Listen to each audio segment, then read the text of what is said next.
on Friday, on Friday, 13/11 of 2020 in the Nkosi Albert Luthuli International Convention Center, 45 Fisher Road, Durban, signed by the Speaker. Thank you, City Manager. Good morning and welcome, colleagues. I'd like to welcome Amakosa Sendlunkulu, present, council members, officials, members of the media, and members of the public joining the meeting through live streaming. So happy to see all the faces back again. It seems to be a new year, but it's still 2020. Let us rise for the rendition of the AU anthem and the national anthem. Thank you.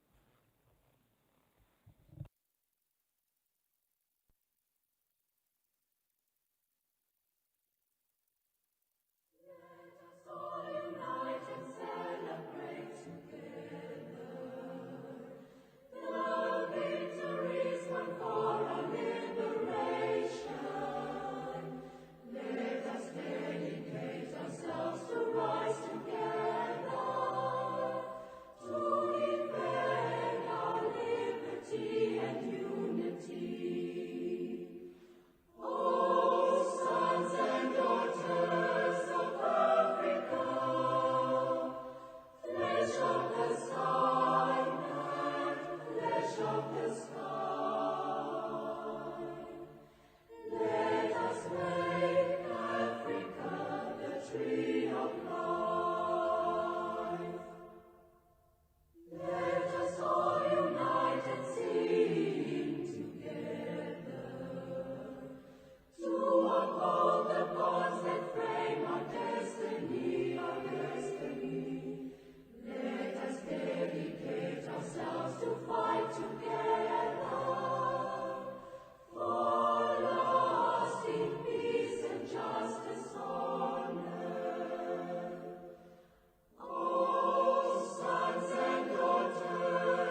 Welcome to the Durban ICC, where the world meets Africa. As a leading world-class events facility, we make your safety our #1 priority. Please give us your attention for a few minutes to take you through some of the important health and safety information. Whilst here, please help us to prevent the spread of COVID-19 by following these simple steps. Upon arrival at the Durban ICC, you would have been screened for symptoms by way of a temperature check and a health questionnaire. Please remember to keep a safe distance of at least 1.5 meters from other people at all times. Wear a mask for the duration of the event when not eating or drinking. Avoid touching your face. Wash your hands for 20 seconds using soap and water as often as possible. If you can't wash your hands, use the hand sanitizer provided throughout the facility. If you are experiencing any of the COVID-19 symptoms, please contact one of our staff members who can assist you further. As the Durban ICC is a public space, please remember to keep your personal belongings safe and with you at all times. We have many bathrooms for your use around the venue. They are clearly marked in the foyer and concourse areas. The Durban ICC is a smoke-free building, but we do have clearly marked smoking zones outside the main entrance and opposite the concourse area. Please make use of these areas and the ashtrays provided when you smoke. In the event of a medical emergency, please dial the emergency number 031 360 1007 for assistance. The Durban ICC has developed a very simple emergency evacuation plan that everyone must be familiar with. Our staff are specially trained and will be there to assist you in following this plan. In the event of an evacuation, an announcement will be made to leave the venue. Please remain calm and walk swiftly to the nearest emergency exit in the concourse area. These exit doors are clearly marked. Security officers and the marshals will also help to direct you out of the building. Please do not use any lifts or escalators in the event of an emergency. Once outside, you will be directed to the nearest assembly point by the marshals for your safety. Please wait at the assembly point until the venue has been cleared and a marshal deems it safe for you to return to your seats. Thank you for your time and enjoy this event. Thank you. This is the new normal. I apologize. Let's observe a moment of silence for personal reflection, prayer, or any form of silent preparation for this meeting.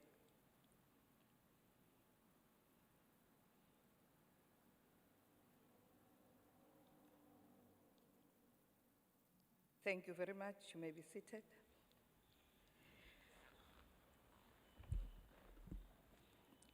Thank you very much, colleagues. Before I do my announcement, I want to congratulate the EFF for remaining standing while we sing the national anthem until the end of the anthem. Let's clap hands for them. Besingenazi ihlala zokuhlala lapha emuva.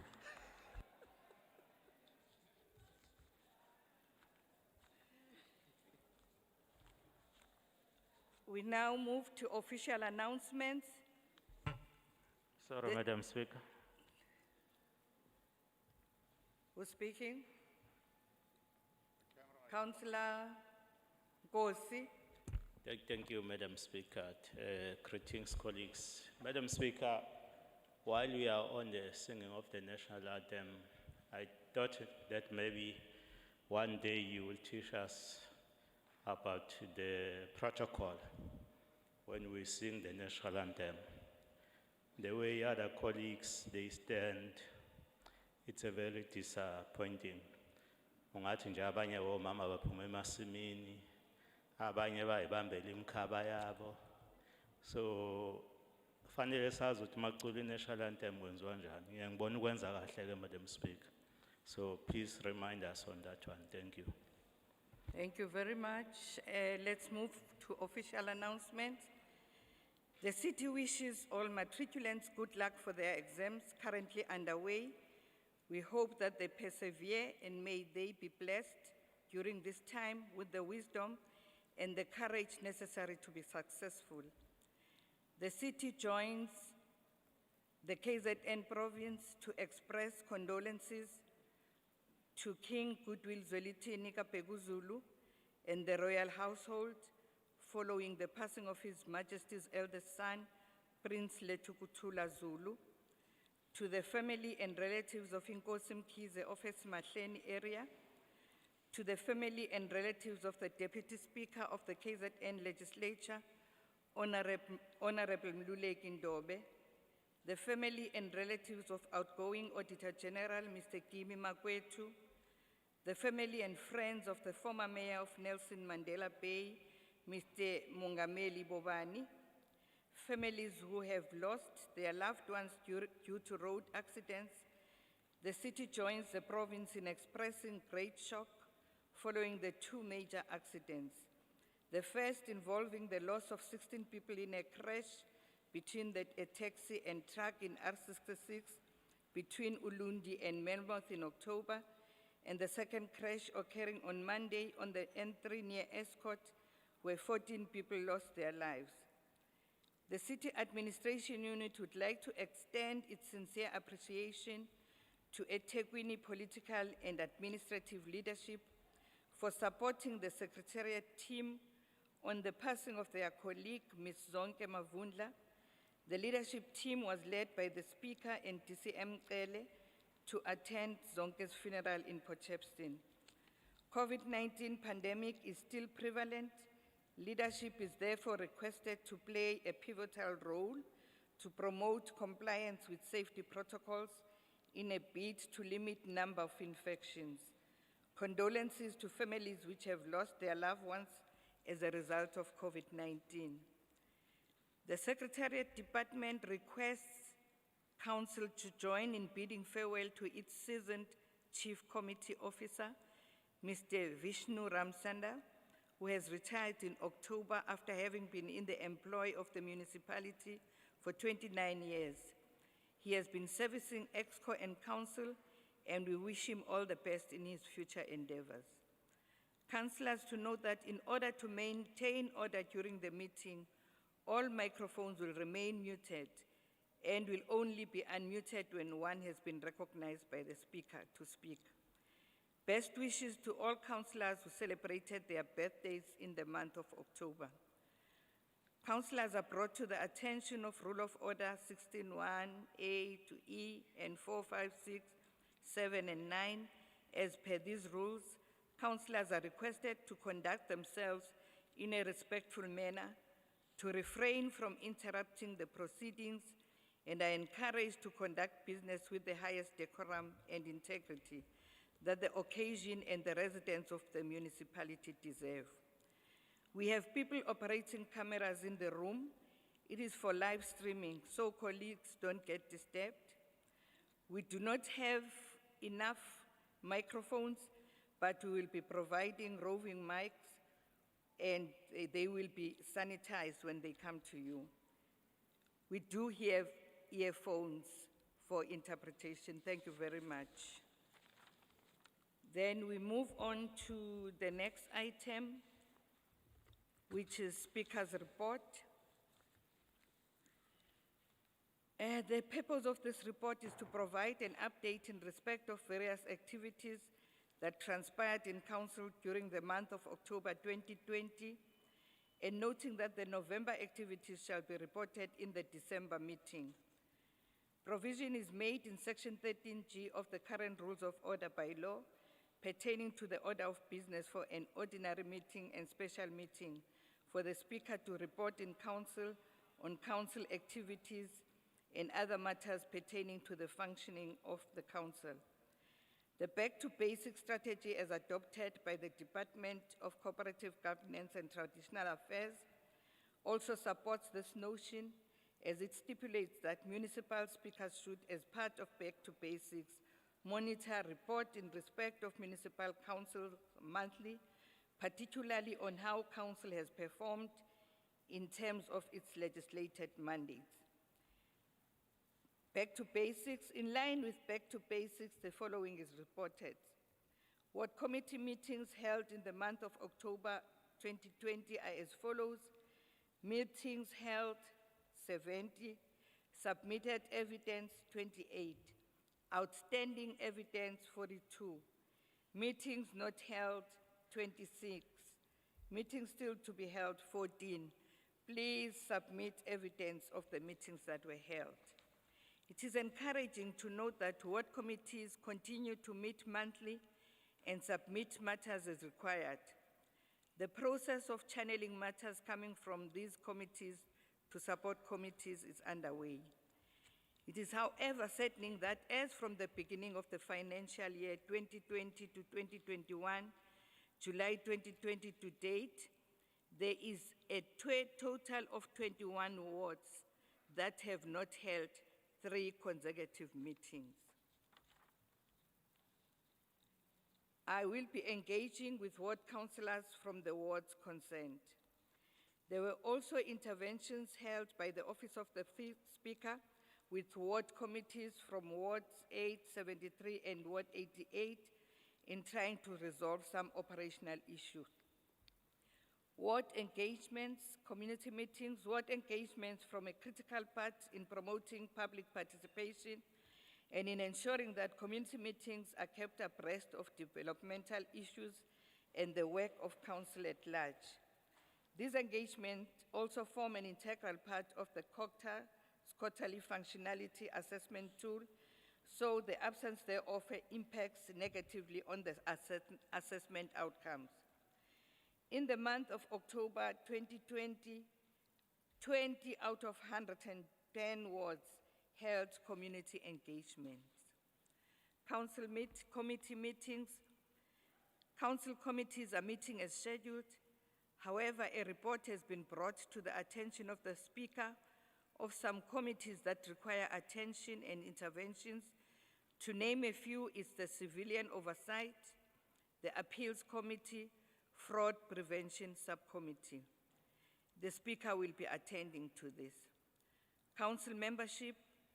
On Wednesday, the 11th of November 2020, there was a by-election held to fill vacancies from Wards 32, Ward 36, Ward 31, and 84, where the ANC retained 3 wards, namely Ward 32, 81, and 84.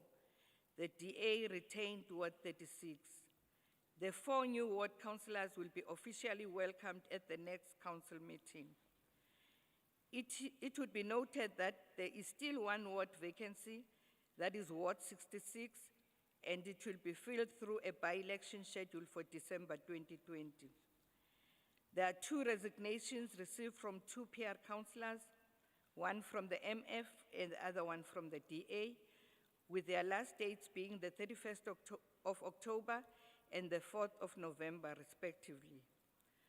We wish to formally welcome Councillor Bana, representing the Minority Front, replacing erstwhile Councillor Anipen. Councillor Bana, are you in the room? Please stand so that we can welcome you warmly.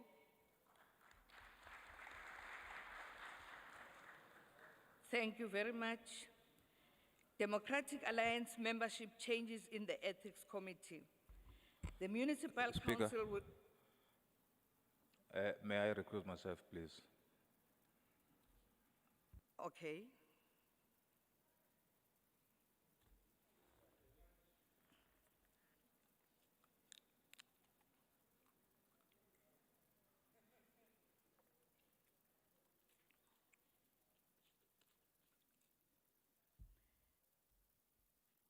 The Municipal Council will recall that it established the Ethics Committee in line with the Section 14B of Schedule 1 Code of Conduct for Councillors to investigate and make a finding on any alleged breach of code. Membership of the subcommittee is on a proportional representation comprising of the ANC 5, the DA 3, IFP 1. On the 9th of October 2020, the DA party whip requested from the Speaker that the DA membership be amended by the inclusion of Councillor Thabani Mthethwa as a committee member, replacing Councillor Charmaine Shusanka.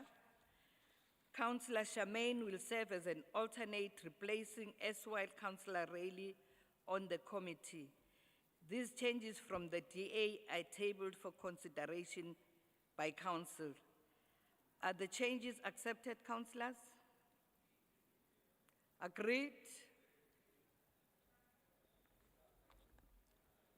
Councillor Kaunda? No, thank you, Madam Speaker. I want to check ethics where it's not section 79 because if it's so, I don't think the member of the executive member will be part of the ethics committee. I'm just checking. Can you assist? Please repeat your question. I was just checking whether the ethics is like MPEC in terms of committee, because if it's so, I don't think the member of the section 79 should come from the executive member, who is happen to be Umthetho in this instance.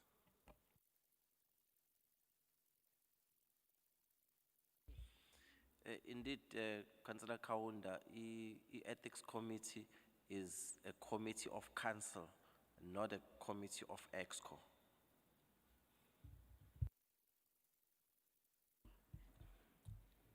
Are we, Councillor Collins? Thanks, Madam Speaker. Just a point of correction. You asked us to agree to something just now, but according to the list, it's been changed. Okay, now we have the quorum. I All can't right, thank hear you. Can you at least remove it a little bit? When we said we agree, there were only 57 people on the list. Now I see there's 170. So perhaps we should go back now and say, do we agree to the last amendment? Because according to that, there wasn't a quorum.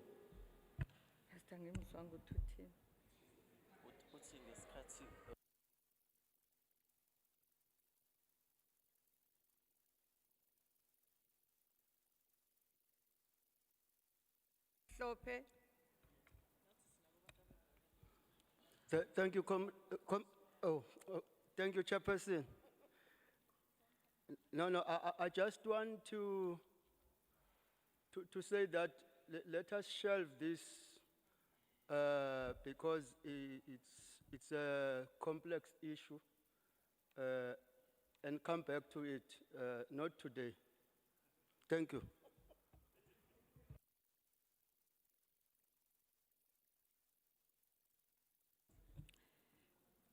Councillor Nicole, and then we'll ask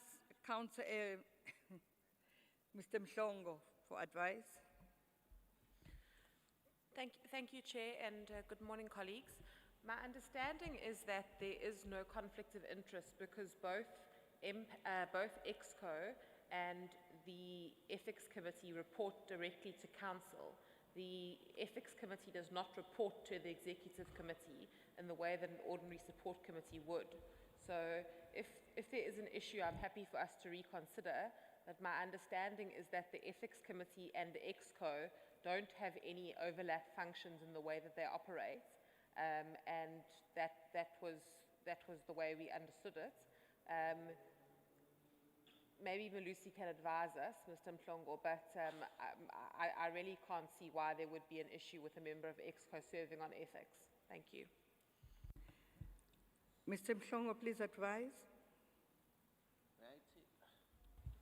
Thank you, Madam Speaker. May I take a moment to look at the terms of reference of the Ethics Committee so that I'll give an informed advice and not just speculate? Thank you.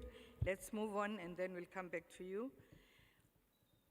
Oversight visit by National Parliament COCTA Portfolio Committee. On Friday, the 16th of October 2020, the COCTA National Portfolio Committee, led by its chairperson, Honorable Faith Mutambi, visited the municipality as part of their oversight over the municipalities. Fruitful engagements were held from a separate session with Amakosi Asetegwini. There were also an engagement held with community members from Ward 52 and different stakeholders from the Inc. area on service delivery related matters. The Senior Citizens Program 2020 Council will note that annually during this period towards the festive season, the municipality normally celebrates its elders through the Senior Citizens Program held in all 110 wards. This year, 2020, with the COVID-19 regulations, especially around the gatherings and the fact that senior citizens are at a high risk in terms of infections And considering these facts, it proved not feasible to hold the normal senior citizens program and or celebrations. There will, however, be incentives given to the elders in the form of vouchers, and finer details of this will be communicated with councillors in due course. Let us, in the meantime, rise and absorb a moment of silence for the departed members of the community and highly respected people. Let's rise and observe a moment of silence.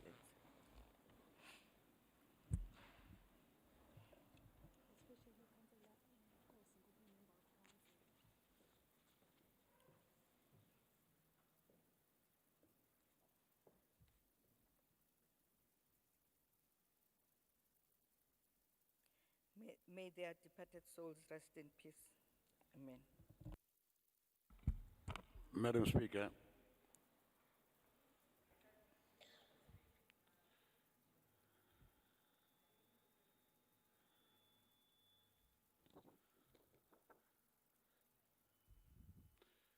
Madam Speaker,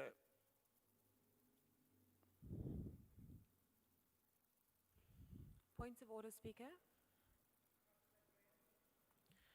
Speaker, in the spirit that you've concluded your announcements, I just want to place on record that the Hindu community celebrates Diwali tomorrow. Could we please request that Council convey warmest wishes to the Hindu community on the celebration of their most important holiday? Thank you. I'm covered, thank you. Oh, thank you very much, Councillor Graham. To all who will be celebrating Diwali, may you have the best tomorrow. Please invite us so that we enjoy with you. Thank you very much.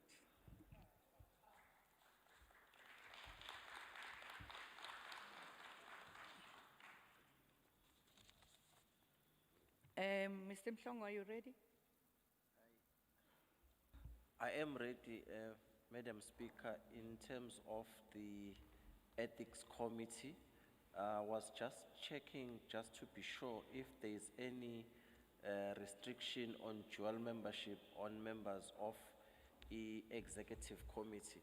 But as far as the Ethics Committee is concerned, on page 53 of the Council Terms of Reference, there is no restriction as far as dual membership is concerned. It's silent. So there is no restriction as far as the Ethics Committee is concerned.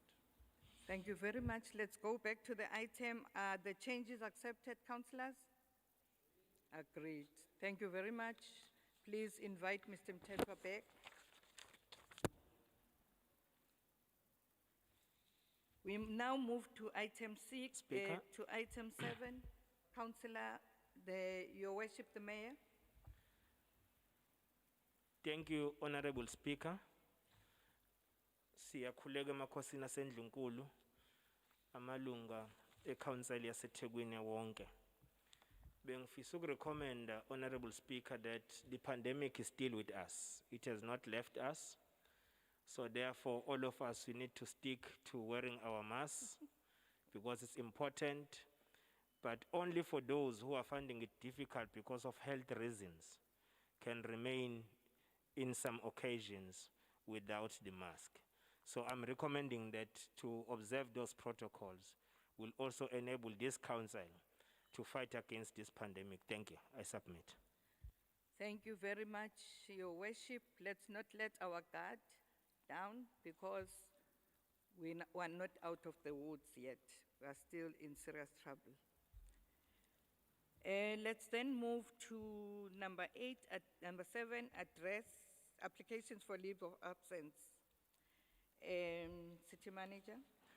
Thank you, Madam Speaker. The following names for councillors that are absent. Councillor F.W. Mdletshe is having personal commitments on the 13th November. G.J. Hechter, also indisposed from the 13th of November to the 19th. T.G. Makanya has got personal commitments from 10 to the 16th of November. W.L. Mapena has got personal commitments from the 12th to the 13th of November. B.A. Fontaine will be leaving at 12. She'll be here until 12 for personal commitments. B.W. Pewa has got personal commitments on the 13th of November. S.B. Ngongo is indisposed from the 10th to the 14th of November. A.B. Ndlovu has got personal commitments from the 13th to the 16th of November. S. Munsami is indisposed on the 13th of November. A. Rampesad has got a municipal business today on the 13th of November. D. Naubert has got personal commitments on the 13th of November. S. Van Vogel has got personal commitments on the 13th of November. A. Maharaj has got personal commitments from the 12th to the 16th of November. S. Sushankar is indisposed from the 13th to the 14th of November.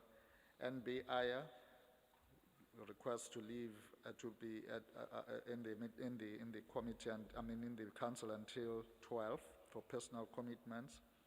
N. Ban Prakash has got personal commitments on the 13th of November. H.P. Shozi wishes to leave at 12 for personal commitments. Councillor C. Esibe has got personal commitments on the 13th of November. Councillor Pillay also is indisposed on the 13th of November. Councillor B.F. Scott has got personal commitments on the 13th of November.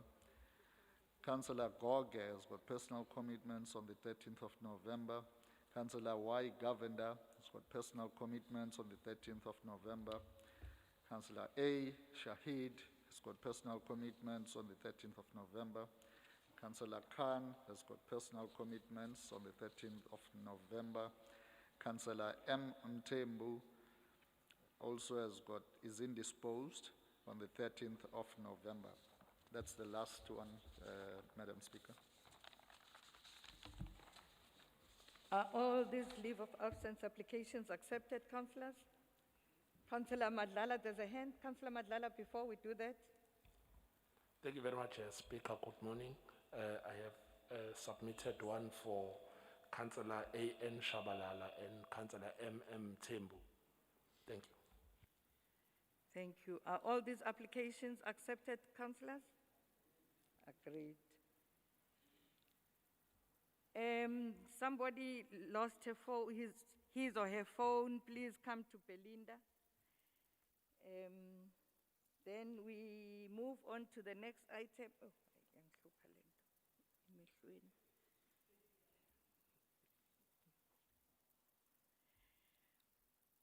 confirmation, please. Please, I want to apologize. Each time I speak, there's mist in my spectacles, so I've removed the mask. I can't see. Can we then move to confirmation of minutes? There are two sets of minutes to confirm for the meeting that was held on the 30th of September 2020 and the in-committee meeting held on the 30th of September 2020.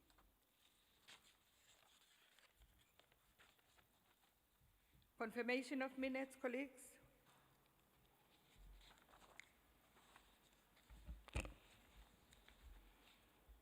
S.A. Kaunda. Thank you, Madam Speaker. I move for adoption of the minutes. Thank you. Both sets? Or we start with one? Let's start with Do the first set, thank you. Yeah. The first one, Councillor Kaunda confirms. Who seconds?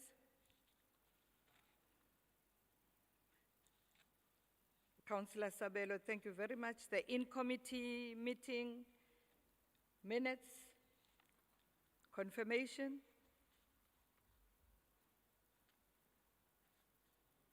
Councillor Madlala confirms. Seconder.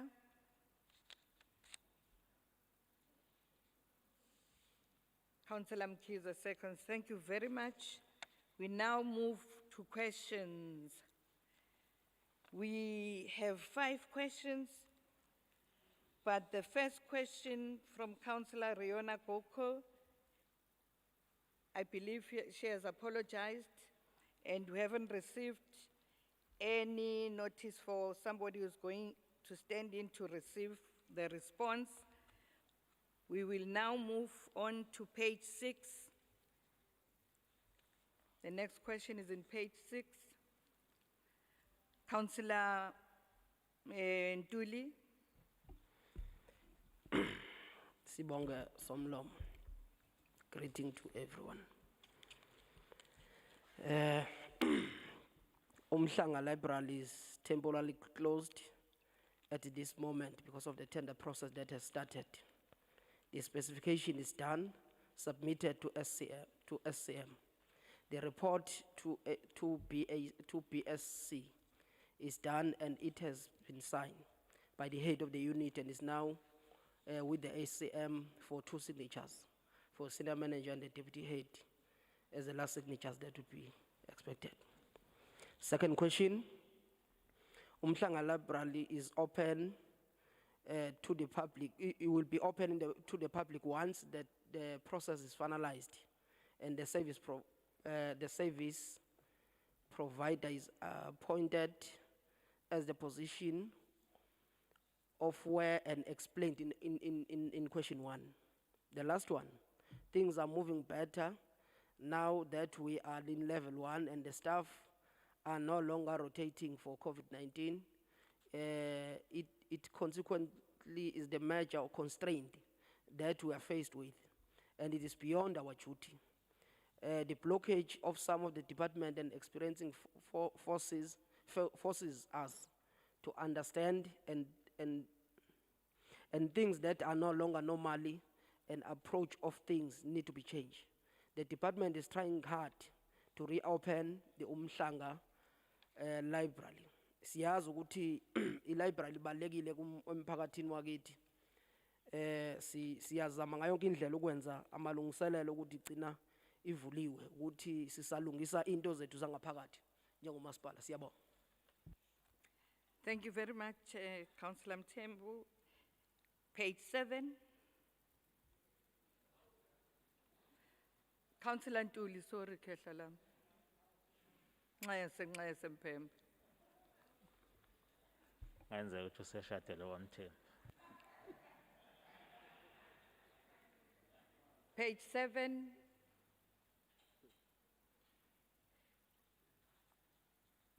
Yeah, they said Councillor Nochieza is responding. Bonga Somlom. Sacela remove imask kancane yangiphazamisa mengikhuluma ngizobe ngiyibuyisela. Granted permission. Ngiyabonga. Impendulo as follows. The head is tasked with the responsibility to manage the public parks efficiently. In this case, he acted correctly to stop the practice that was creating conflicts amongst the park users and could also be defined as a nuisance. Answer for question number 2, nuisance bylaws. Answer for question number 3, stakeholders were not engaged. However, the practice walking dogs that are not on leash could not be condoned. It required immediate action before anyone could be beaten. This was also done to protect council from being sued in case a member of the public is beaten well at the park. Soon after banning the dog walk, a meeting was held with the council and representatives of dog walkers on Friday, the 16th October 2020, to further look at this matter. Answer for question number 4. We have a vote called emergency budget. Instead, we use our operating budget to put up the stick-on signage, and therefore the cost was minimal. Answer for question number 5. It was necessary to prevent dogs biting members of the public and to also protect council from being sued should members be beaten by dogs? Answer for question number 6, there was no need for any motivation in this regard. Answer for question number 7, there was no need to send this matter to council as we were dealing with the operational issues. Answer for question number 8, there were no written complaint. However, we had a verbal and telephonical complaint. Answer for question number 9, it is not a standard practice to do this, as other complaint was to remain anonymous. I thank you. Thank you very much, Councillor Nojieza. Page 8. Sorry, Speaker. Yes, Councillor Smith. Follow-up question, please.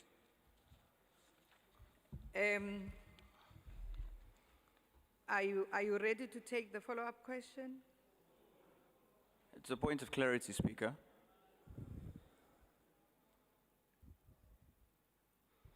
Please allow him to give time and then she'll explain your point of correction after this.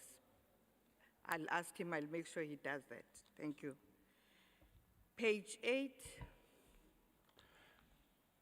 Asibingelele Speaker. Sibingelele wonke amakhansela khona. Speaker, in page 8, in response to question 1, the Parks, Recreation and Culture Unit is reliant on the Supply Chain Management Division to advertise and adjudicate the new contract for both the grass cutting and the weed spraying function throughout the city. The Parks Department is in constant contact with SCM to ascertain the status of the new contract. The response is that the schedule of applicant is sitting with the compliance section. In response to question 2, the weed spraying of the road falls under the road and stormwater function.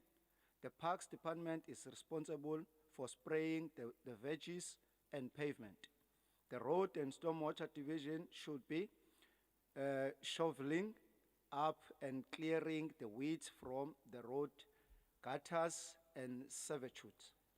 In response to question 3, the damaged infrastructure to the road will fall under their domain. In response to question 4, the Parks Department has established 2 teams per area who have been trained to mix the herbicide and chemicals correctly, and the team carry out the weed spraying function over the weekend as an overtime. This is a temporary solution to tide the city till the weed spray contract has been awarded. The Parks, Recreation and Culture Unit has proactively implemented these weed spraying teams in every district throughout the 110 wards in an effort to avoid unnecessary impediments to the road and the sidewalk infrastructure, as well as to ensure a more pleasing aesthetic for the city. The recent rains have not assisted in this process, but it is under control. I thank you. Thank you very much. Page 9.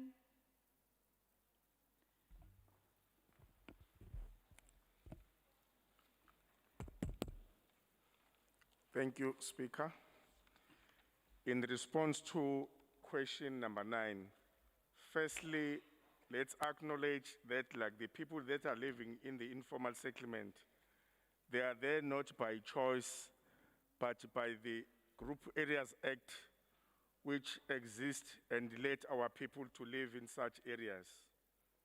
Again, I want to remind the author of this question, Speaker, our Vision 2030 that eThekwini will enjoy a reputation of being the African most livable city where all citizens live in harmony.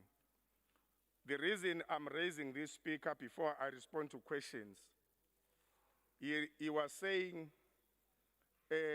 our electricity supply, which was excluding the people of informal settlement, yet when they want votes, bayakbona.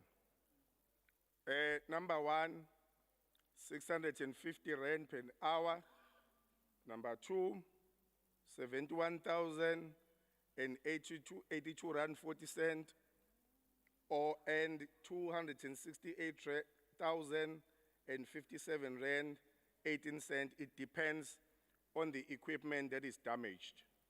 Number three, 51. Number four,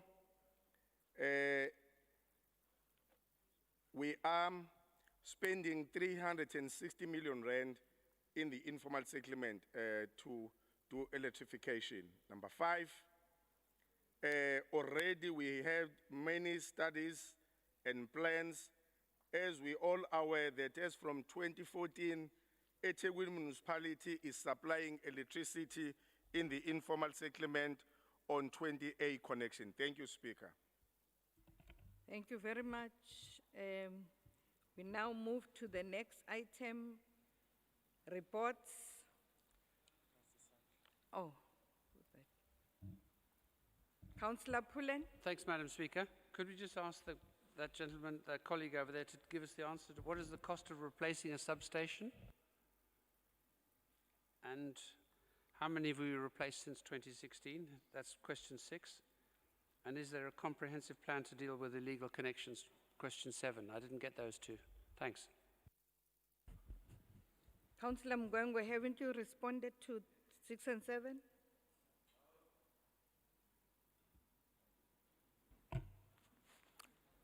Yes, Speaker, I did not respond to the two questions. Because of time, I will give the answers to Councillor Pullen.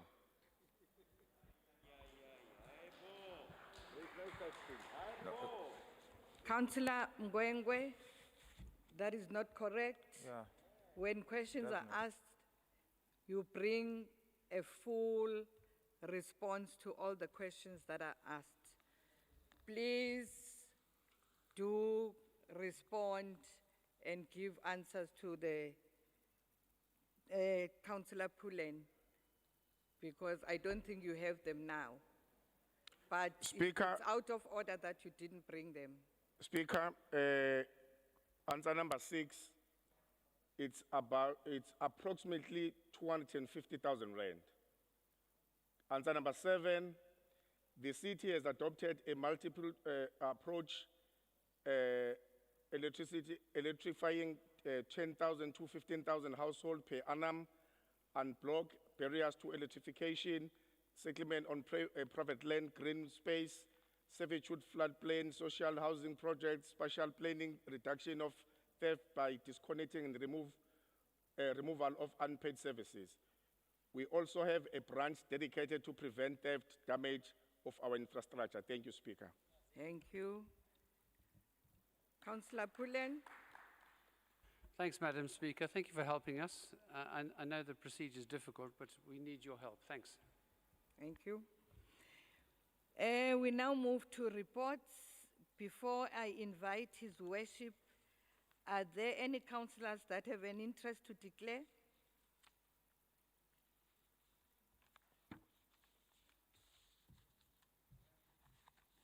Councillor Gwala.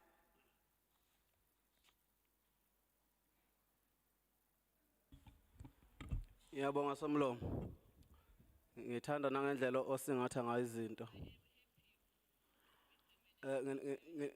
Nginalenkinga ke Somlomo ukuthi imihlangano ayisabize ngokuthi community participation akabambisani nathi.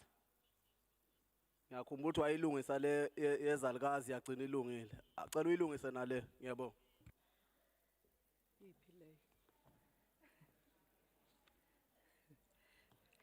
Ngiyabonga, sizoxoxa ngaphandle sobabili, angiyazi lesizoyilungisa. But kulungile mina nawe sizobonana sixoxe emnyango. Thank you. Let's then, any interest to declare? All right. Can I now invite your worship to please table the executive report? Siyabonga somlomo umkhandlu wakithi walapha eThekwini. Sifisa ke ukudlulisa umbiko wokuqala wesigungu esiphezulu sika masipala. Siyabonga. Thank you, City Manager. Thank you, Madam Speaker.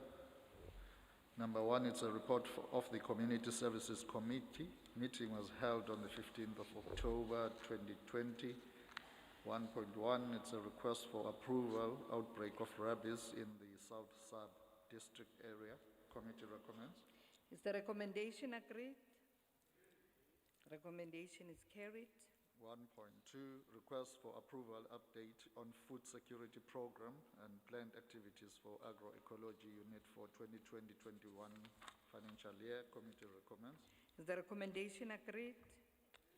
The recommendation is carried. 1.3, request for approval, revised capital budget for agroecology unit for 2020-2021 financial year. Committee recommends. Is the recommendation agreed? The recommendation is carried. 1.4, request for authority to conclude a memorandum of understanding with the Verulam Historical Society with regards to TCO, the Verulam Heritage Center. Committee recommends.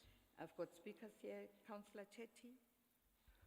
Madam Speaker, can I not speak on this item? I'll speak on the next one. Thank you. Okay. Is the recommendation agreed? Recommendation is carried. 1.5, request for project authority to install the 1816 indentured laborers commemorative wall in Verulam. Committee recommends. I've got speakers here. Councillor Chetty. Thank you, Madam Speaker. Vanakkam, namaste, salam alaikum to all. I am greeting you in the Indian vocabulary to pay a tribute to the indentured Indians that have set foot on our shores exactly 160 years ago.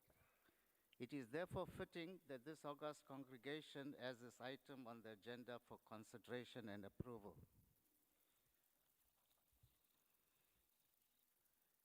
In the mid-1800s, just after the abolition of slavery in the British Empire, the colony of Natal, present-day KZN, was caught up in worldwide recession and was on the brink of economic collapse, financial ruin, and bankruptcy.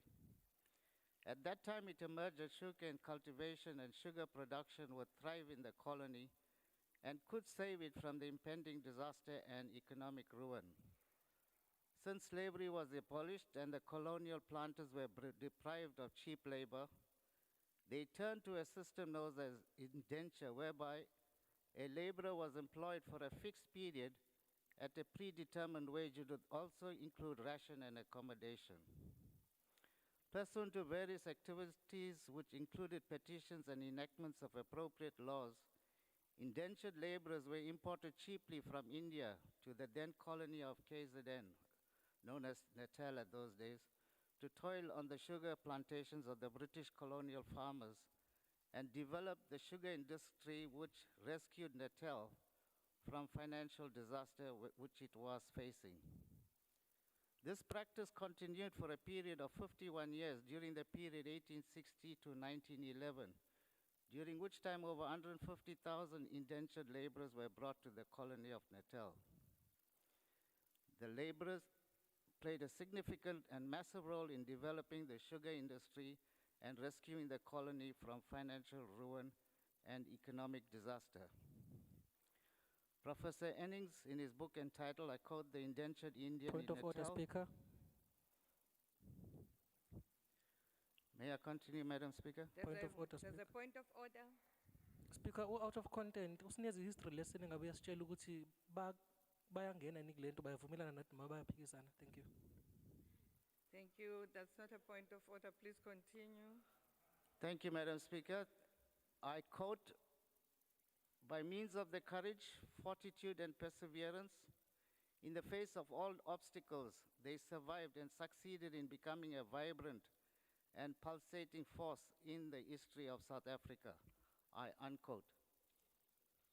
I feel honored to speak on the arrival of my indentured forebears to these shores because I can identify with the subject matter. When my ancestors settled in the colony of Natal, they were subjected to extreme hardship, poverty, inhumane living and working conditions. They displayed resilience and survived against all odds, since the majority of them chose to remain in Natal as opposed to accepting repatriation back to India at the conclusion of their indenture, or the colloquial term then being gurmat. My ancestors were hardworking people who saved from the pittance they earned. They built schools, medical facilities, places of worship, and some even bought agricultural land, like my grandfather did in Stanger. Okay, as some people would like to say, Kwadukuza. Although they were poor, they never asked for handouts or demanded concessions from the authorities. These simple, uneducated people who came from India with just the clothes on their backs produced several generations of highly accomplished professionals, artisans, business people, etc., that still play a pivotal role in the economy of Durban and the country as a whole. It is also fitting that Verulam has its own commemoration site because historically the town was home to hundreds of people who relocated over a century ago. Madam Speaker, on behalf of the Democratic Alliance, I fully support this item and ask that all councillors do so likewise. Thank you. Thank you. Councillor Nzuza.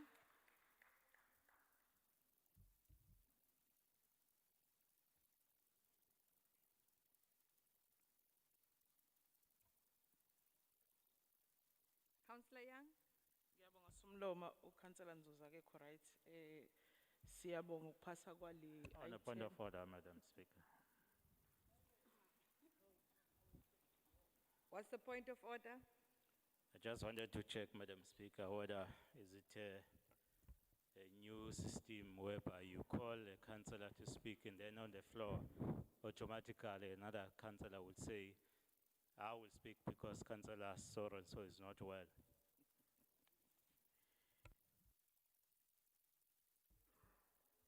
Let's move to the next question. 1.6. Unenhliziyo embi mdu, unenhliziyo embi. Or is the recommendation agreed? Agreed, the recommendation is carried.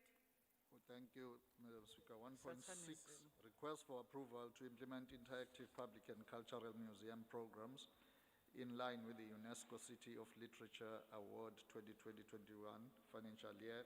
Committee recommends. Speaker, Councillor Dembe. Thank you, Speaker.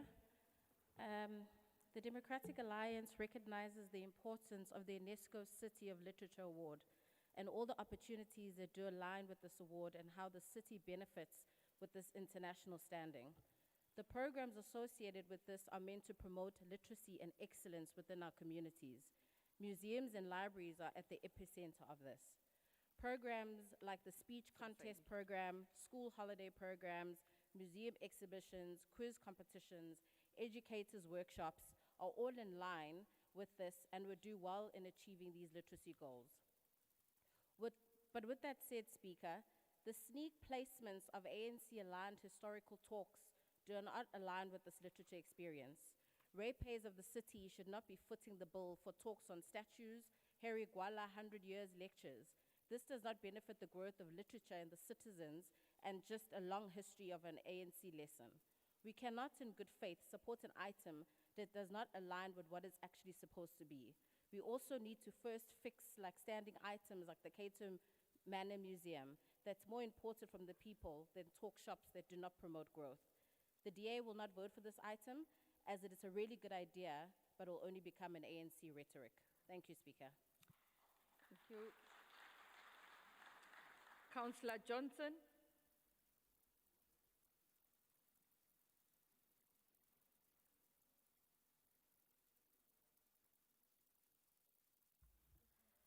Madam Speaker, I wasn't quoted to speak on this item. I don't know if Ms. Keller.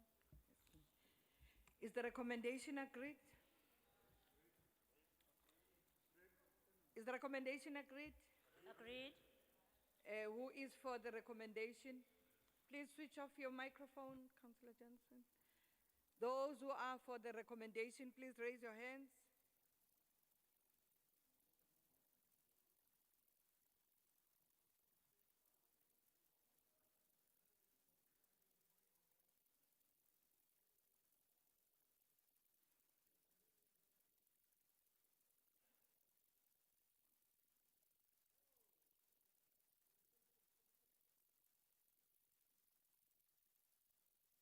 Order, Councillor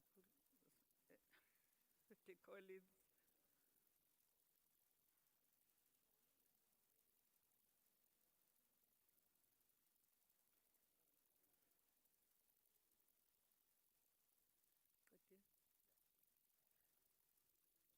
Are we done? Okay, thank you. Those who are against?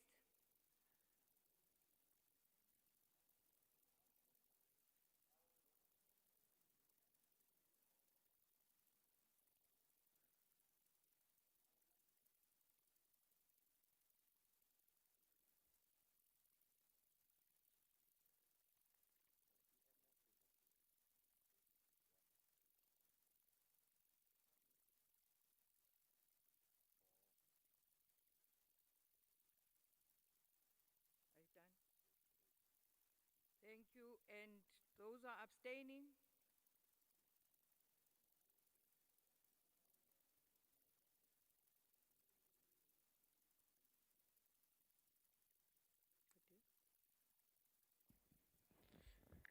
Bese ngicabanga ukuthi novotelwa ke ningazazi ukuthi nithatha yiphi decision.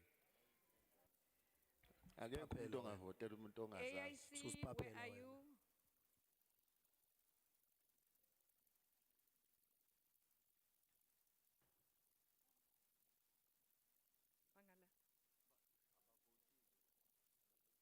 We haven't seen your hands. Where are you? Are you for? AIC, are you for? And independent councillors? 4 of you. Only 2 are here. Okay. Are you voting for or against? 4. Okay, the recommendation is carried. Oh, you haven't finished.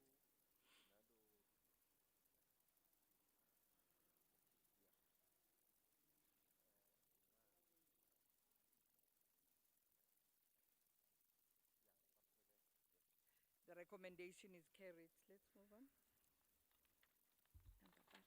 Thank you, Madam Speaker.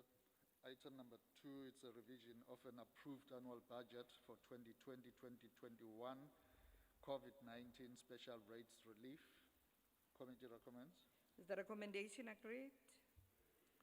Recommendation is carried. Item number 3, rescission of council resolution dated 12 December 2019 and adoption of resolution release of errand 12380 and 11727 Durban to Durban City, Durban ICC SOC Limited.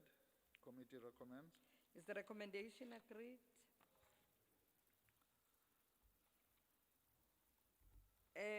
Those who are for the recommendation, please raise your hands.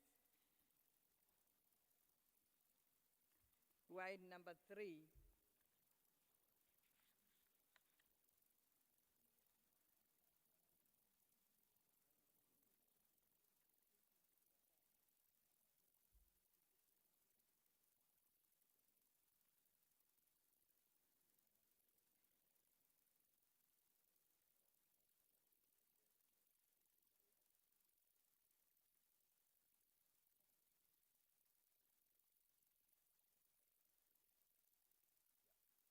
Thank you.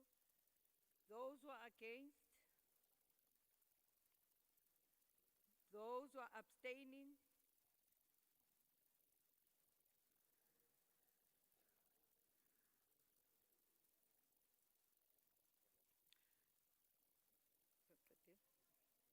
Thank you. The recommendation is carried. Thank you, Madam Speaker. Item number 4, it's a final integrated development process plan 2021-22. Committee recommends. Is the recommendation agreed? The recommendation is carried. Item 5, approval of customer relations management policy and the contact center project progress appraisal. Committee recommends. We've got speakers here. Councillor Nicole Graham. Thanks very much, Speaker. Whilst we are glad that the municipality is approaching a new policy to work towards servicing our customers, we don't believe that this policy and the process plan that has been outlined here is at all sufficient for what is effectively a customer service crisis. Across the city, in every community, anyone you speak to or anyone who engages with the municipality on social media has the same kind of complaint. I can't get through to the call center. We've had problems for days. No one's able to help us. Our Sizakala centers in some places work a little bit better, but we still have issues that customers who come to the municipality aren't able to get the help that they deserve.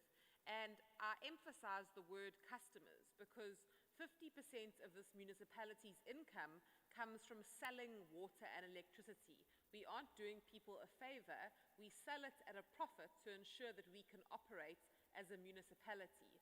And another 25% comes from the rates that people pay because they expect a suitable service. A couple of months ago, I went to the electricity call center, which is an endless nightmare for our consumers, and I'm sure colleagues across the aisle and around the room can attest to the same thing. And there were a number of very basic recommendations that can be implemented to make that center work properly. We need more staff there. They staff on a lowish task grade, so it wouldn't cost us a huge amount. We need a business WhatsApp line. We need to give people updates from the technicians so that they don't have to repeatedly call back because they don't know what's going on. We need to have better communication streams so that our customers are aware what's happening once they've lodged a fault. And none of that has been implemented. None of it's been followed up. And unfortunately, the situation in the city is we'll develop a strategy, we'll have a discussion.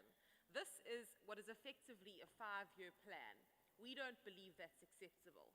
The problems that are outlined in this report basically blame it all on the existing system called Genesis, which is not outdated in a sense, but it's outdated in the version that we're using, and say once we move to the new Huawei system, everything will be fine. That's not the case. We have a structural problem in the city. Our consumers who pay for a service and don't get that service are suffering. And the problems in water, electricity, DSW, parks, all of our line departments are drastically becoming exacerbated because water don't have spares, electricity don't have spares, there aren't enough contractors. So a simple fault can take 5 days, 10 days to fix. We owe our customers a better service, and we aren't giving it to them. And there are simple solutions that can be in place to fix it. So we don't agree with this because we don't believe that the problems are being correctly identified. We don't believe that the basic solutions, the sort of simple, to-the-point solutions that can be put in place are being put in place. And we think that all we're doing is creating endless policies and talk shops that don't actually get to the root of the problem. Our customers are crying out for a better service, and we owe it to them to give them that service. So at a previous council meeting, my colleague Rory McPherson moved that we change the date from 5 years to 18 months as a target. That was voted down by the ANC. All of the proposals that I sent to the mayor and the team who work in trading services have been simply ignored. There are simple solutions to these problems, but it seems the ANC are intent on ignoring those solutions and instead creating policies that will take 5 years to implement. The DA don't agree with this, and our people deserve more.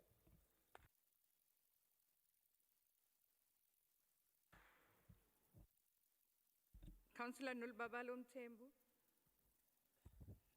Ngiyabonga, Speaker. Thank you.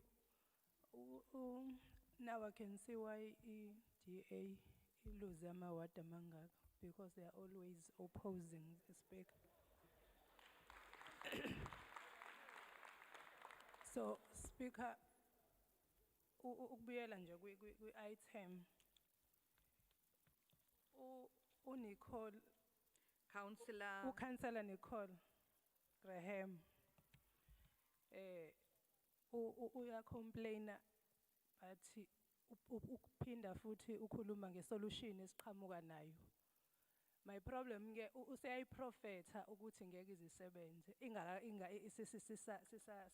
sisane proposal etafuleni. Speaker. Now ke asikwazi ukuphika ngeyiprofetha. Councillor, Okay. kancane nje, there's a point of order, Councillor Mteto. No, it's actually, her rhetoric is not timed, so we don't know when she's going to finish because there's no Hayi rhyme. kahle ke Mthetho, hayi. Uthini, uzwa Councillor Mteto. Le nkulumo ka Councillor Mthembu, isikhathi asihambi, so ke asazi uzoqeda nini ngoba.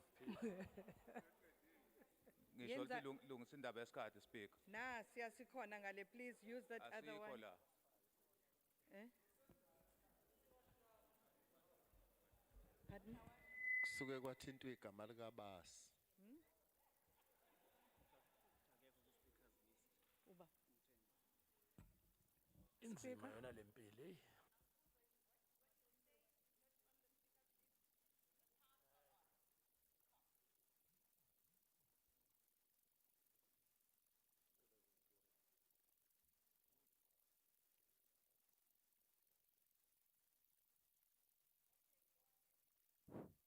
Yeah. Go ahead, Councillor Okay, Mteto. thanks, Speaker. I think EDA must understand that we are governing this city. And sometimes we'll come with something abangazokuyithanda but ezosiza abantu.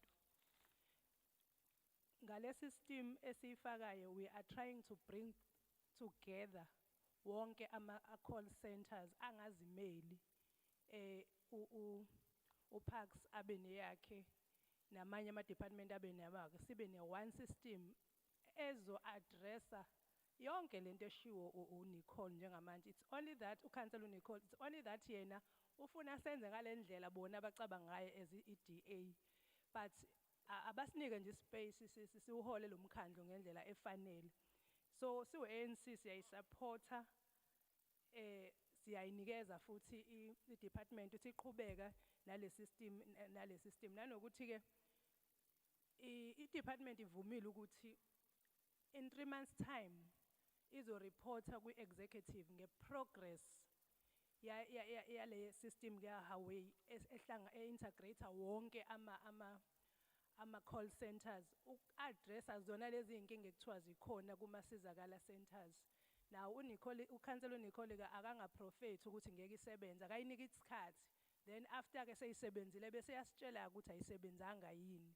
Not ukuthi aqhamuke ethi ngeke izisebenze ingakaqali ngisho ukuqala. Thank you. Thank you. Is the recommendation agreed? Is the recommendation agreed? All right, those who are for the recommendation, please raise your hands.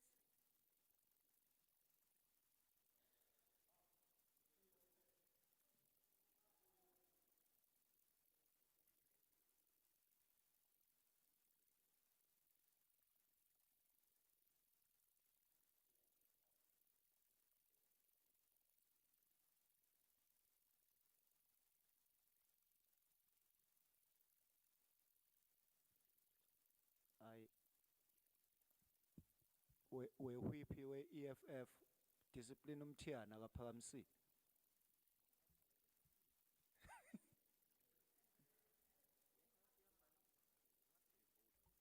Usezoxoshwa vele noma angaphakamisa.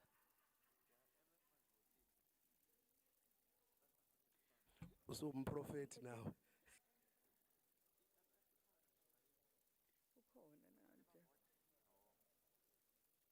Okay, thank you. Those who are against the recommendation, please raise your hands.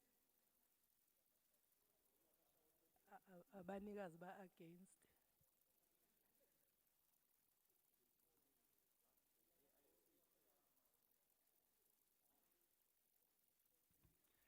kodwa ubusukhumbuleka mthetho nokuphikisa nje yonke into.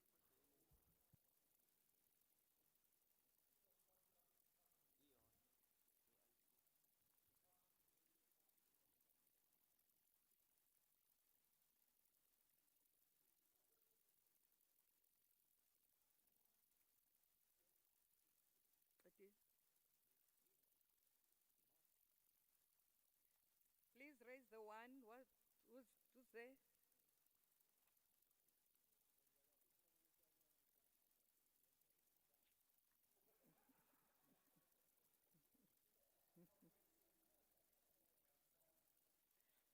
Are you done?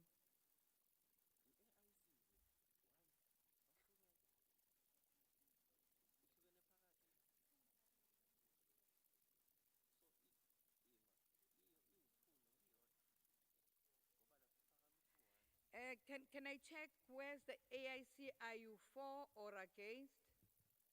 AIC?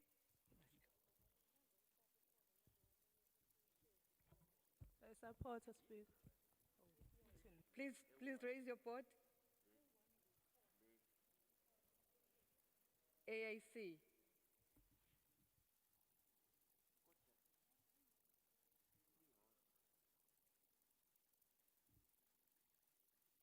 Thank you. Councillor Mtet. I think vote Lemosa is incorrectly recorded because they are both for and against. That cannot happen. Anything is possible with Roy. Imosa. Yes.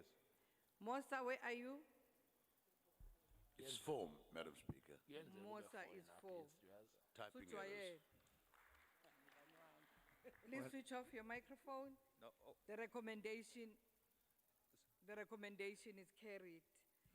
Colleagues, I want to apologize for the city manager. He's just had an emergency. We now have DCM Cele, who is standing in for him. Councillor Mtet. Madam Speaker, is it possible to address the quality of sound? Members of the public who are watching on the municipal Facebook page are complaining that the sound quality is very poor. The sound quality is not good. Please address that. Ayi right sound obas bakhe laba complainer. Ungene Those who are kanjani kuma social responsible for network? sound, please address that. Ungene Thank kanjani you. yena Let's move to number kuma 6. social network? Angithi masibhizi Item abantu abanjengonqubo 6. asibanaki. Public consultation, Energy Strategic Roadmap, ESR, and eThekwini Integrated Resource Plan Committee recommends. Is the recommendation agreed? The recommendation is carried. Item 7, application for an amendment to a council resolution taken on the 31st of March 2016, committee recommends. We've got speakers here, Councillor Ben. Madam Speaker, I was made aware of some concerns in this regard, but the concerns have dissipated. I know there's a court processes which are happening, but I believe it's benign to this issue, so I have nothing to contribute to this issue in this council.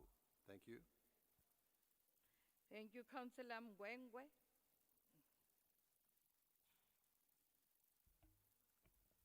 No, Speaker, actually, as the ANC, we support this item. Thank you. Thank you. Is the recommendation agreed? Those who are in favor of the recommendation, please raise your hands.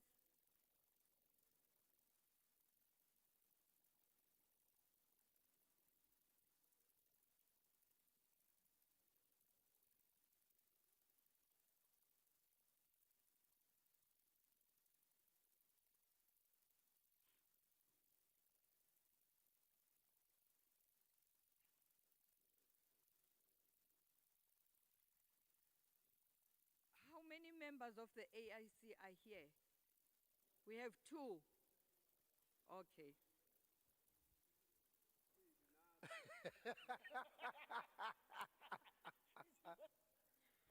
Speaker, anibazameli mic laba amaqembu amancane ngale akho ngisho yodwa. Likhulu inelakho. Lu number 3 eSouth Africa. Awu ukayibuza kanjani lodwa? Habi.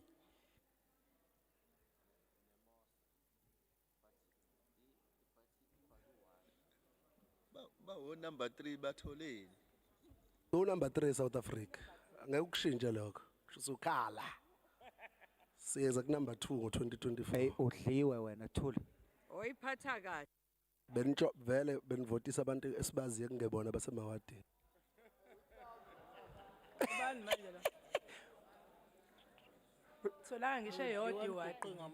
Kodwa benibhasa abantu sibabonile. Tholanga ngisho eyodwa iwadi nina. Tholanga. Sithanda kunjalo. No Trump ukhala njengawe. You are out of order. Kodwa benibhasa abantu Please switch siyabazi. off the microphone. Please switch off your microphone, otherwise uzophuma la.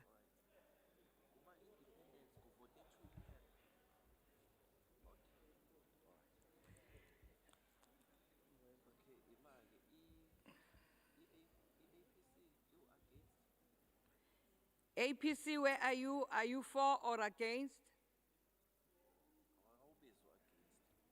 Oh, I haven't. Okay, thank you very much. Those who are against? Those who are abstaining?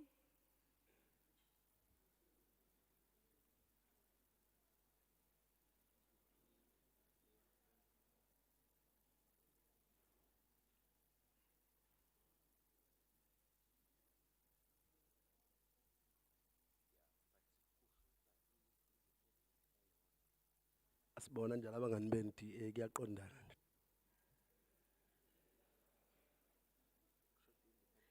Thank you. How many independents do we have in the room?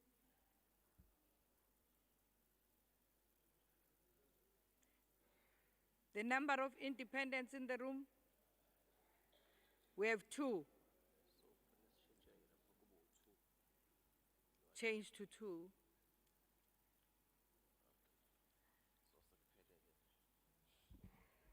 All right.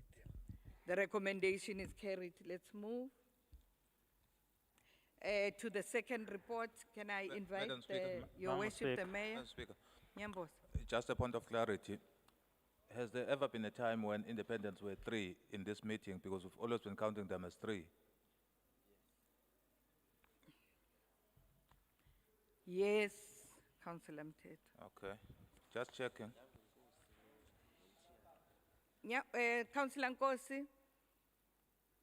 Mama Somloma, ezinye ingane zakwethu ayikwazi ngisho ukukhuluma ngapha. Ayinawo ngisho eyodwa imic. Bengibacelela Somloma.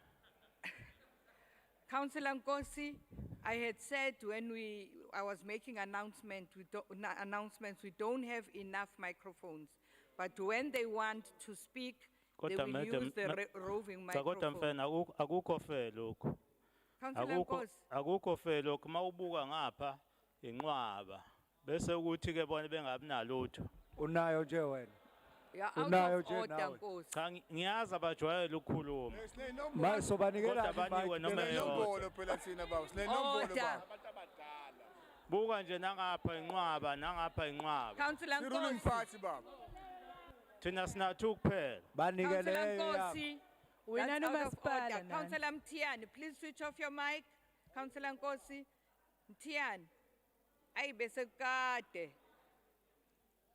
Ewe. Please bring a roving microphone to Councillor Mtiani.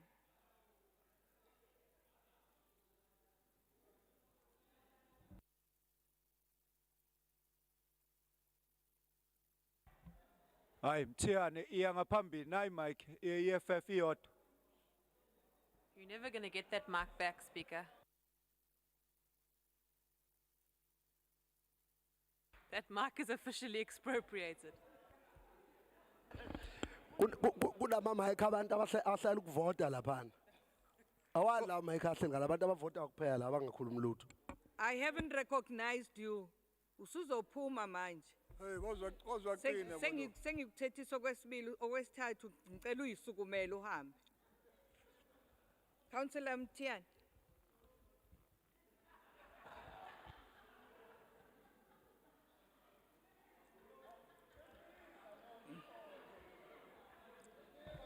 Ciphiza imic izo-ona. Kodwa wathathwa lo muntu badoda.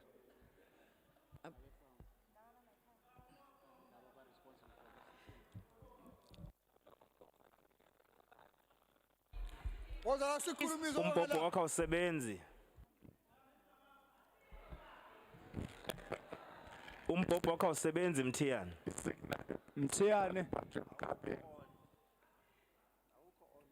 Awuona umbhobho wakho Mthiyane. Hayi me, kanti muphi lo mpopho? There's no battery.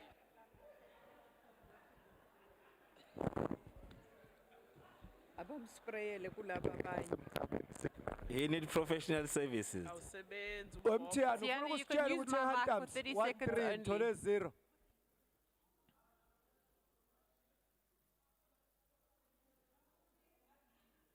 Please assist Councillor Mtian. Siyabonga. Speaker. Ungaphephethi, speak. Cha, uSpeaker, umhlangano odlule awuzange uhlale ngenxa yazo lezi zinto zokukhuluma. Khuluma, what did you want to Nanamuhla say? futhi sizohlala emhlanganweni ungayilungisile lento yokukhuluma futhi. Khuluma Mtian. Ngicela mina Speaker ukuthi ngihambe ngiyothatha owodwa lapha phesheya ngoba khona bengezukukhuluma sizoze siyophuma. Kodwa kubeka umbhobho phambi kwabo nje. Mtiane. Bahleli abanye bazoze balale lapha yana ngoba vele emhlanganweni abakhuluma. Order. Ngicela ukuyothatha owodwa lapha yana Order. Speaker ngibeke la ukuze sikwazi Sit ukukhuluma. down. Sit down if you have nothing to say, Councillor Mtian. Cha ngiyacela Speaker ngicela ungivumele No, ngiyothatha you're not owodwa going to do lapha. that. Order. You are not going to do that. You are not going to do that. Sit down. Let's Ukuyothatha continue. umbhobho wokukhuluma lapha Speaker. Sit down. You are not going to do that. Bengingabekelwe ngani umbhobho mina la wokukhuluma Speaker. Councillor Mtiane, Ngobozona, speak. I've made a Woza ruling. Mtiane. Please sit down. Woza sokwenza Ngicela lento umbhobho uMlungu Speaker. anenze yona. Woza Mthiyane. Councillor Mtiane, sit down. Sokwenza lento uMlungu Ngicela anenze umbhobho, yona. ngicela umbhobho wokukhuluma Speaker. Wozothatha Woza kwamphela. Mthiyane. Sokwenza lento uMlungu akwenzayo na Mthiyane woza. Ngicela umbhobho wokukhuluma Speaker mina. Sokwenza lento uMlungu anenze yona uMthiyane sondela woza la.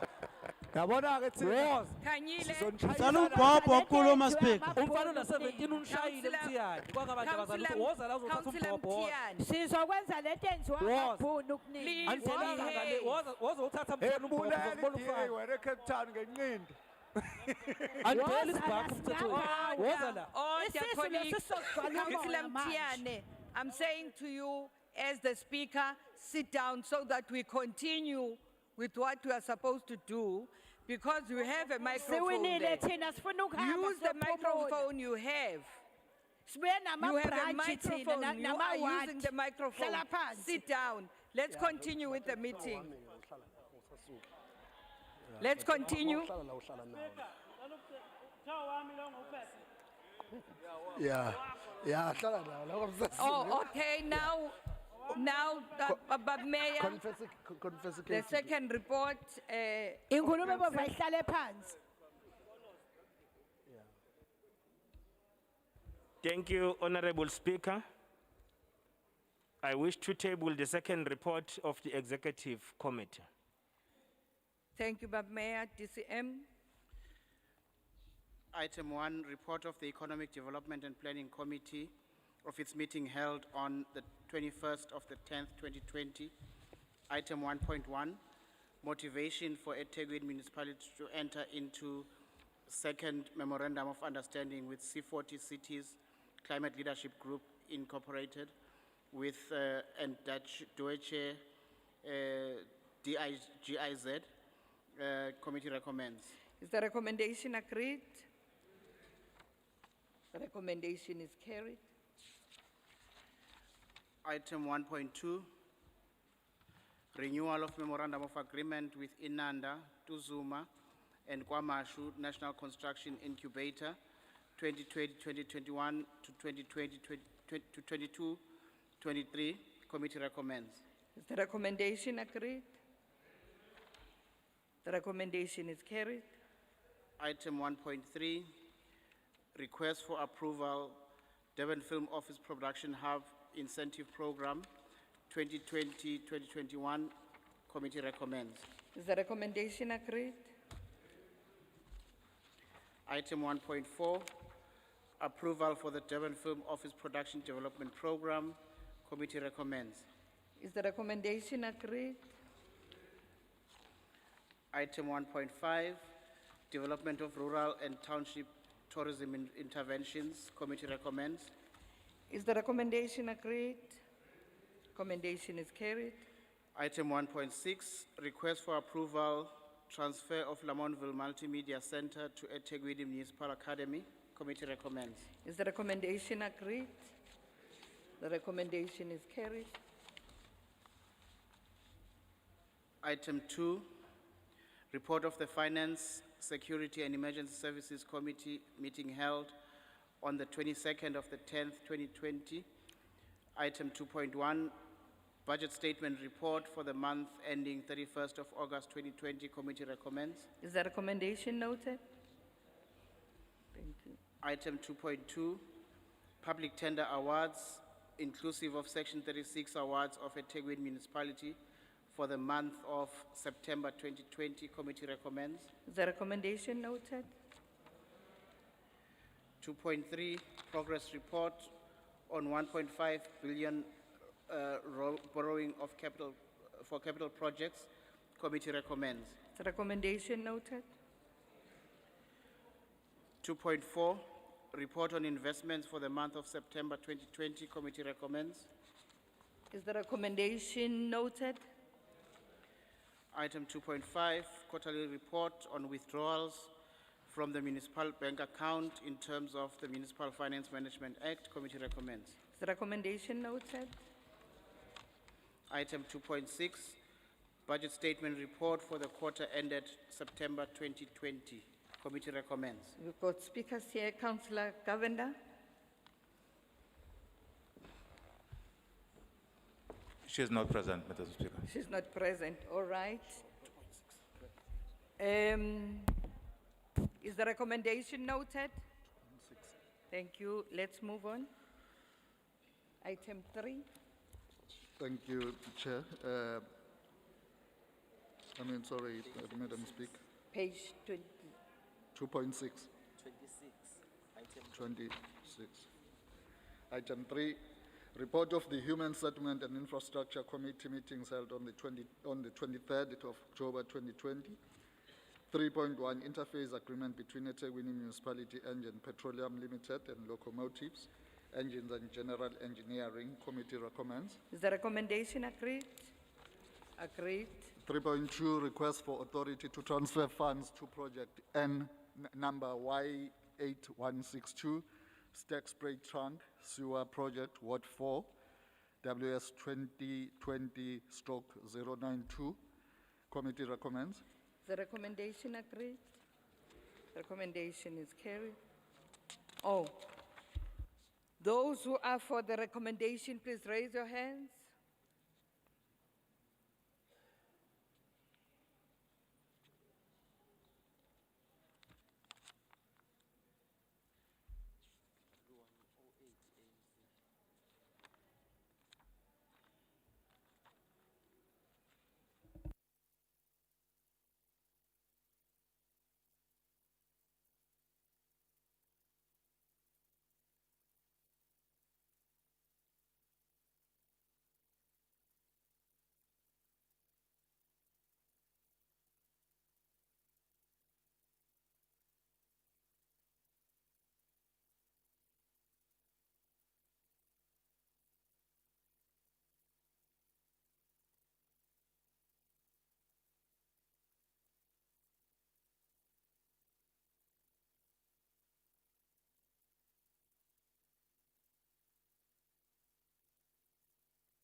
Item 3.3, proposed alienation of proposed portion A of 3 of F6388 Pinetown for residential purposes to adjoining owner of 21 Cracks Place. Committee recommends.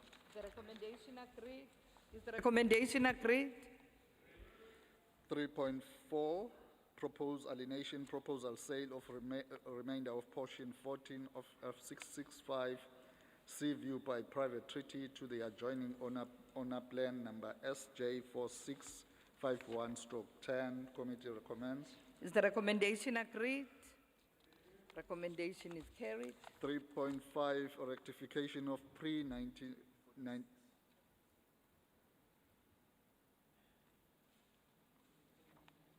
Continue. Oh, okay. 3.5, rectification of pre-1994 housing stock in format R293 Township. Committee recommends. Board speakers here, Councillor Graham. Thank you, Speaker. Ours was to propose an amendment. The decision of the committee was to move the 60-40 arrangement to an 80-20 arrangement, which we were comfortable with because we do understand the need to get through the housing backlog. But then there was an amendment made at EXCO to make it a 100% arrangement, which means that no percentage of the monies received are servicing the debt. And the primary issue that we have is that in this current budget, a lot of our housing expenditure is being funded from the rates reserve because we have a lot of debt that is not being paid by the provincial government. So effectively, this was an amendment to simply move that back. Sorry, I popped out. But amendment to revert back to an 80-20 system, so there at least is some servicing of that debt taking place, as opposed to all of the money being spent on new builds. We realize there is a need for concession, but at the same time, we don't think not servicing the debt at all is suitable, because then what happens is that the finances for housing become the sole responsibility of the municipality and the rates reserve, and that's actually not what's meant to happen at all. Housing is not a local government competency. It's a competency we take on the provision that funding will be provided by other levels of government. So ours was really just to say we were happy with the committee's decision of 80-20, but not EXCO's decision of 100%. So I can write that very quickly, but that's the nature of the amendment. Is the amendment accepted? You've already spoken to it, Councillor Nicole. Do you still want to speak? No, I think that I've made my point. Thank you, Speaker. Okay. Then let's vote on the amendment. If those who are for the amendment, please raise your hands.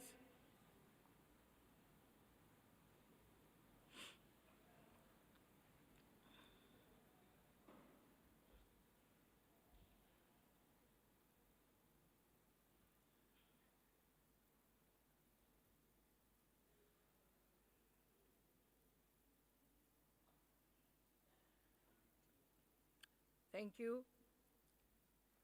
Those who are against the amendment?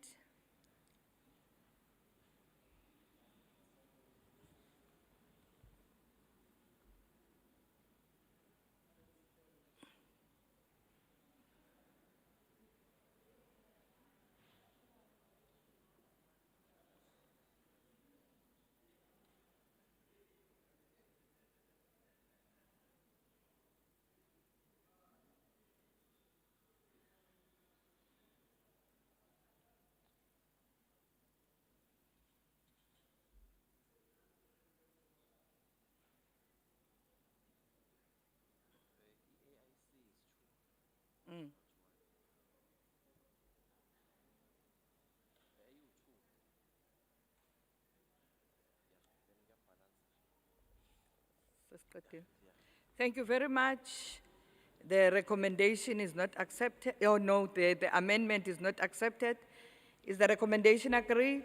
Speaker, can I speak briefly to the item? Okay, continue. Thank you. Speaker, I think it's important to get clarity on this, because we do have an incredible housing backlog in the city, and I think it's important that we get through it. But I think the difficulty is that there's an expectation that the municipality provide homes for people, but people don't realize that it's actually not something that we are provided with funds for, something that we are liable to fund. It is the responsibility of provincial and national government. And what we've steadily seen over the past couple of years is that the provincial government in particular does not pay us the money that it owes us for housing.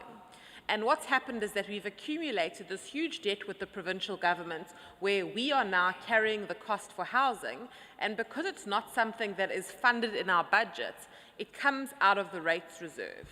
And the predicament is that the municipality is in a position where it needs to provide services to people, but it's also increasingly becoming financially unsustainable because you have demands that are not being met by the people who should be funding them. So when the 80-20, where 80% would be going to rectifying the pre-1994 R293 stock and 20% would go to servicing the debt, was proposed, it was something that we could agree to as a compromise. But not servicing the debt at all is a problem, because all that happens is that we are dipping into a pool of funds that is in effect very, very limited, and a pool of funds in terms of our rate space that is simply not expanding. If the city is to provide services in a sustainable way, which is something that we are very committed to as per all of our literature and all of our discussions that we have to build in a way that people who are responsible for the funding, people who are responsible for the debt, take up the cudgels and actually pay what is owed. So we very much want the city's housing output to increase. We have a notoriously bad housing output, to be fair, and we very much want that to increase. But we don't believe the solution is to say, well, we'll forget about the debt and we will simply focus on new building. The provincial government must pay what they owe, and now that we have city leadership who all come from the provincial government, we had hoped that that would have been resolved, but it doesn't seem to have been resolved. This is a quick fix solution that is not going to get to the core of the problem. The core of the problem is that the province and national governments must pay us for the housing, and then we can implement it. We can't depend on ratepayers alone to service the debt because other departments don't want to pay up the money. So I just wanted to clarify why we'll be abstaining on this item. Thank you. Thank you, Councillor Kumete. Madam Speaker, she's not here. Thank you. Councillor Bivim Gwengwe. Thank you, Speaker. Maybe one needs to give a background. The money, the 100%, it's include the money that the city has agreed upon with the province, where we've splitted previously what was like 40-60. But in fact, the province is servicing the debt they have with the city. But as eThekwini municipality, we said we've got a backlog, and the expectation, as Councillor Graham has mentioned, our community out there, they are expecting us as the city to do this rectification. Actually, I think, Councillor Graham, you need to get a report from your caucus from Human Settlement. There was even a presentation that, like, to do this rectification, as the city, we need 200 million rand per annum to address this problem for the next 50 years. So I think, Speaker, we welcome the decision, the proposal from the ESCO that, like, in this financial year, we will go 100%, which does not mean that, like, Human Settlement in the province will not continue to pay this debt, the previous debt. They will continue to pay, but for 2020-2021 financial year, we'll implement this program on 100%. Thank you, Somlo. Thank you, Councillor Mgwengwe. Is the recommendation agreed? Those who are for the recommendation, please raise your hands.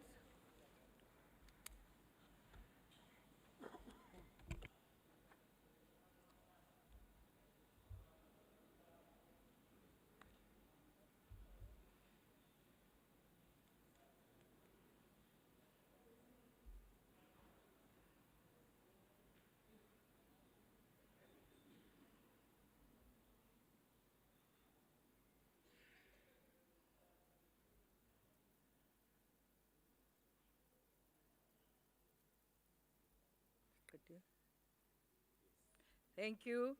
Those who are against, please raise your hands. Those who are abstaining, please raise your hands.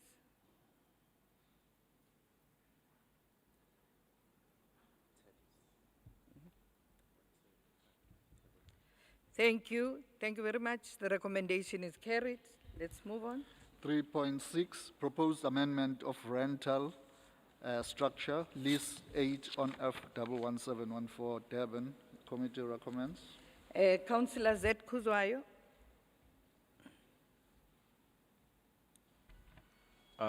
Thanks, Speaker. Ngicela ungakhulumi. Yes, ma. No, ngithi ngicela ungakhulumi, Speaker. Oh, thank Yeah, you. thanks. Is the recommendation agreed? Those who are for the recommendation, please raise your hands.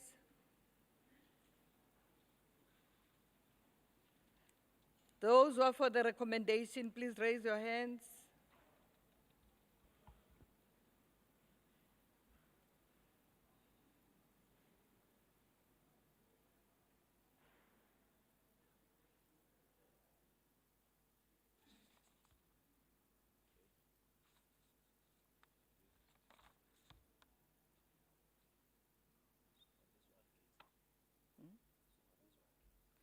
Thank you. Those who are against, please raise your hands.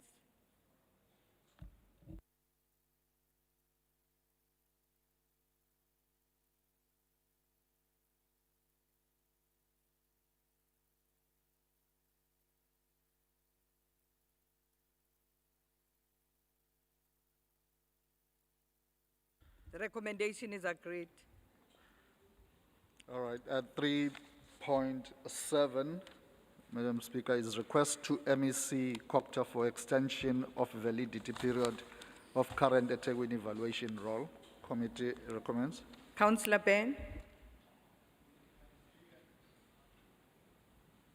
Thank you, Madam Speaker.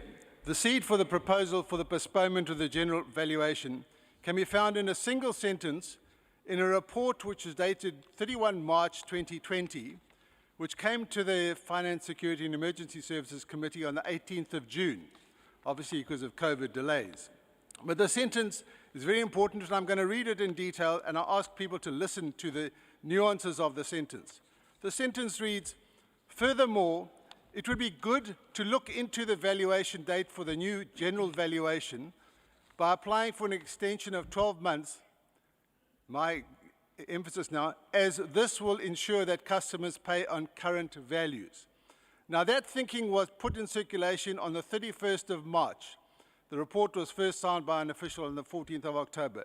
That was way before COVID hit the municipality, and the thinking was even way back then that it would be advantageous to the municipality to postpone the general valuation. Why? What is the reason for that? The next hint in this regard was a report which came to the Finances and Security and Emergency Services Committee at its meeting in September. It was a report dated the 3rd of October, which by then had latched on to a whole lot of practical reasons why it would be difficult to do the valuation. And again in this report it says, therefore, valuation outcomes will be subjected to closer scrutiny due to the reliance on rapidly changing property market, and is expected to result in an increased number of objections and appeals. And it says various stakeholders may have a negative impact on the city's rates, budget and related policies.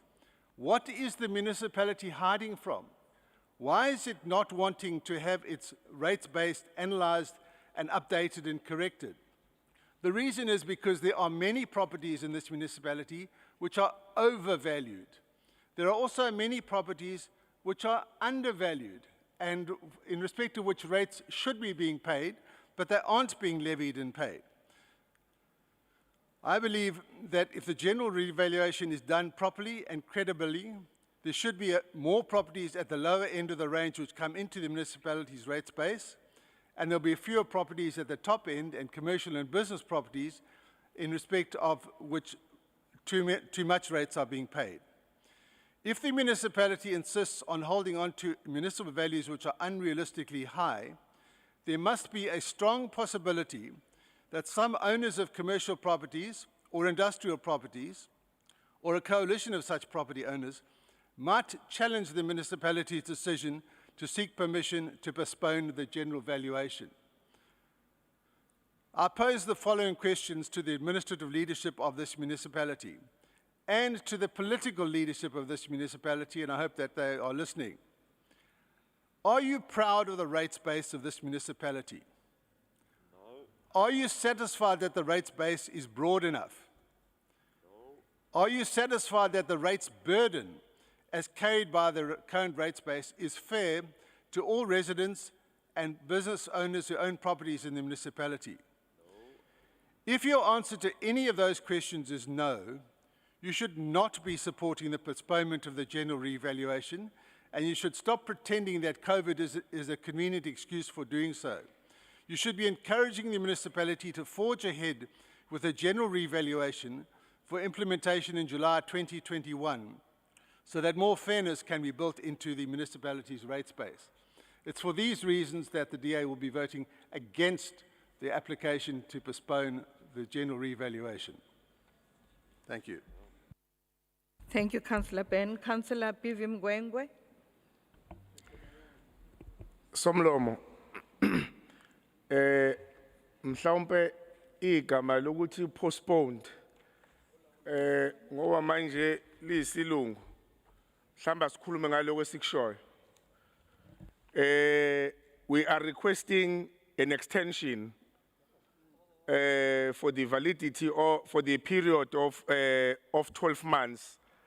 I think the reasons, as the city, we need to project.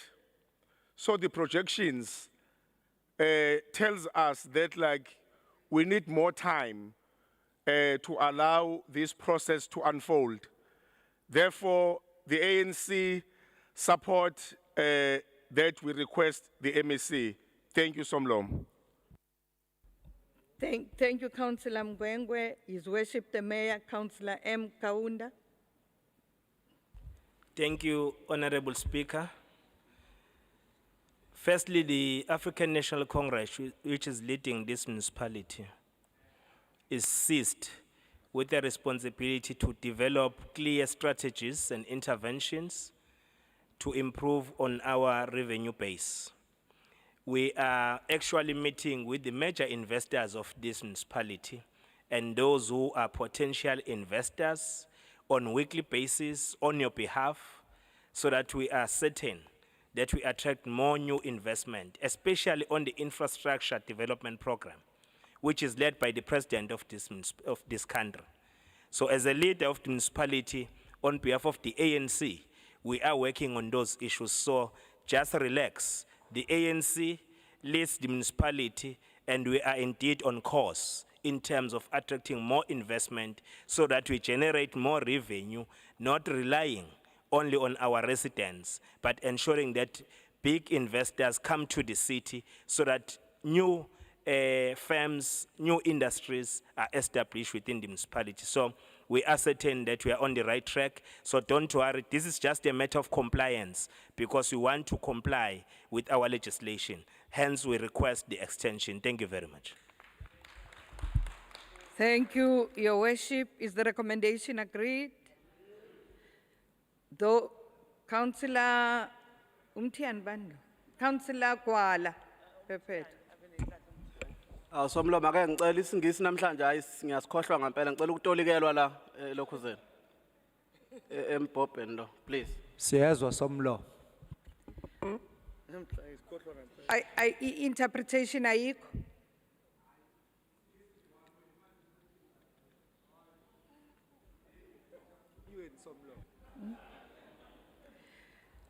Press izinto zakhona.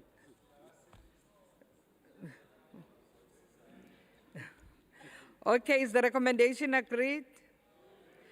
Those who are for the recommendation, please raise your hands.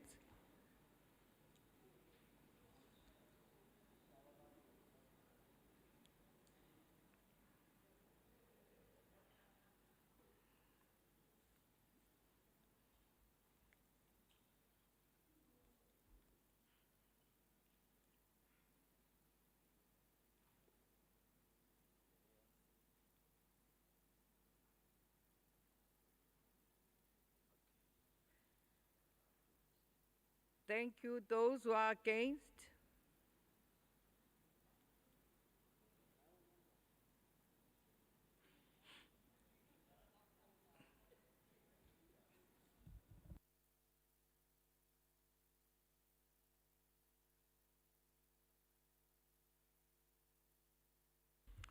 Three point eight, request for approval, permit for pedestrianized access only by footpath and staircases to 184 residential sites within Kwamashu J and K Human Settlement Project. Committee recommends.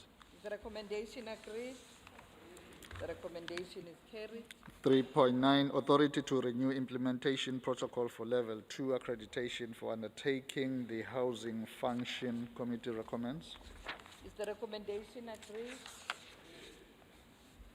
The recommendation is carried. Oh, the recommendation is carried, sorry. 4, service delivery and budget implementation plan quarterly reporting 30 September 2020. Committee recommends. Councillor Nkosi. Madam Speaker, I'm speaking on item 5. Not item 4. No. Okay. Ntiane, are you on item 4?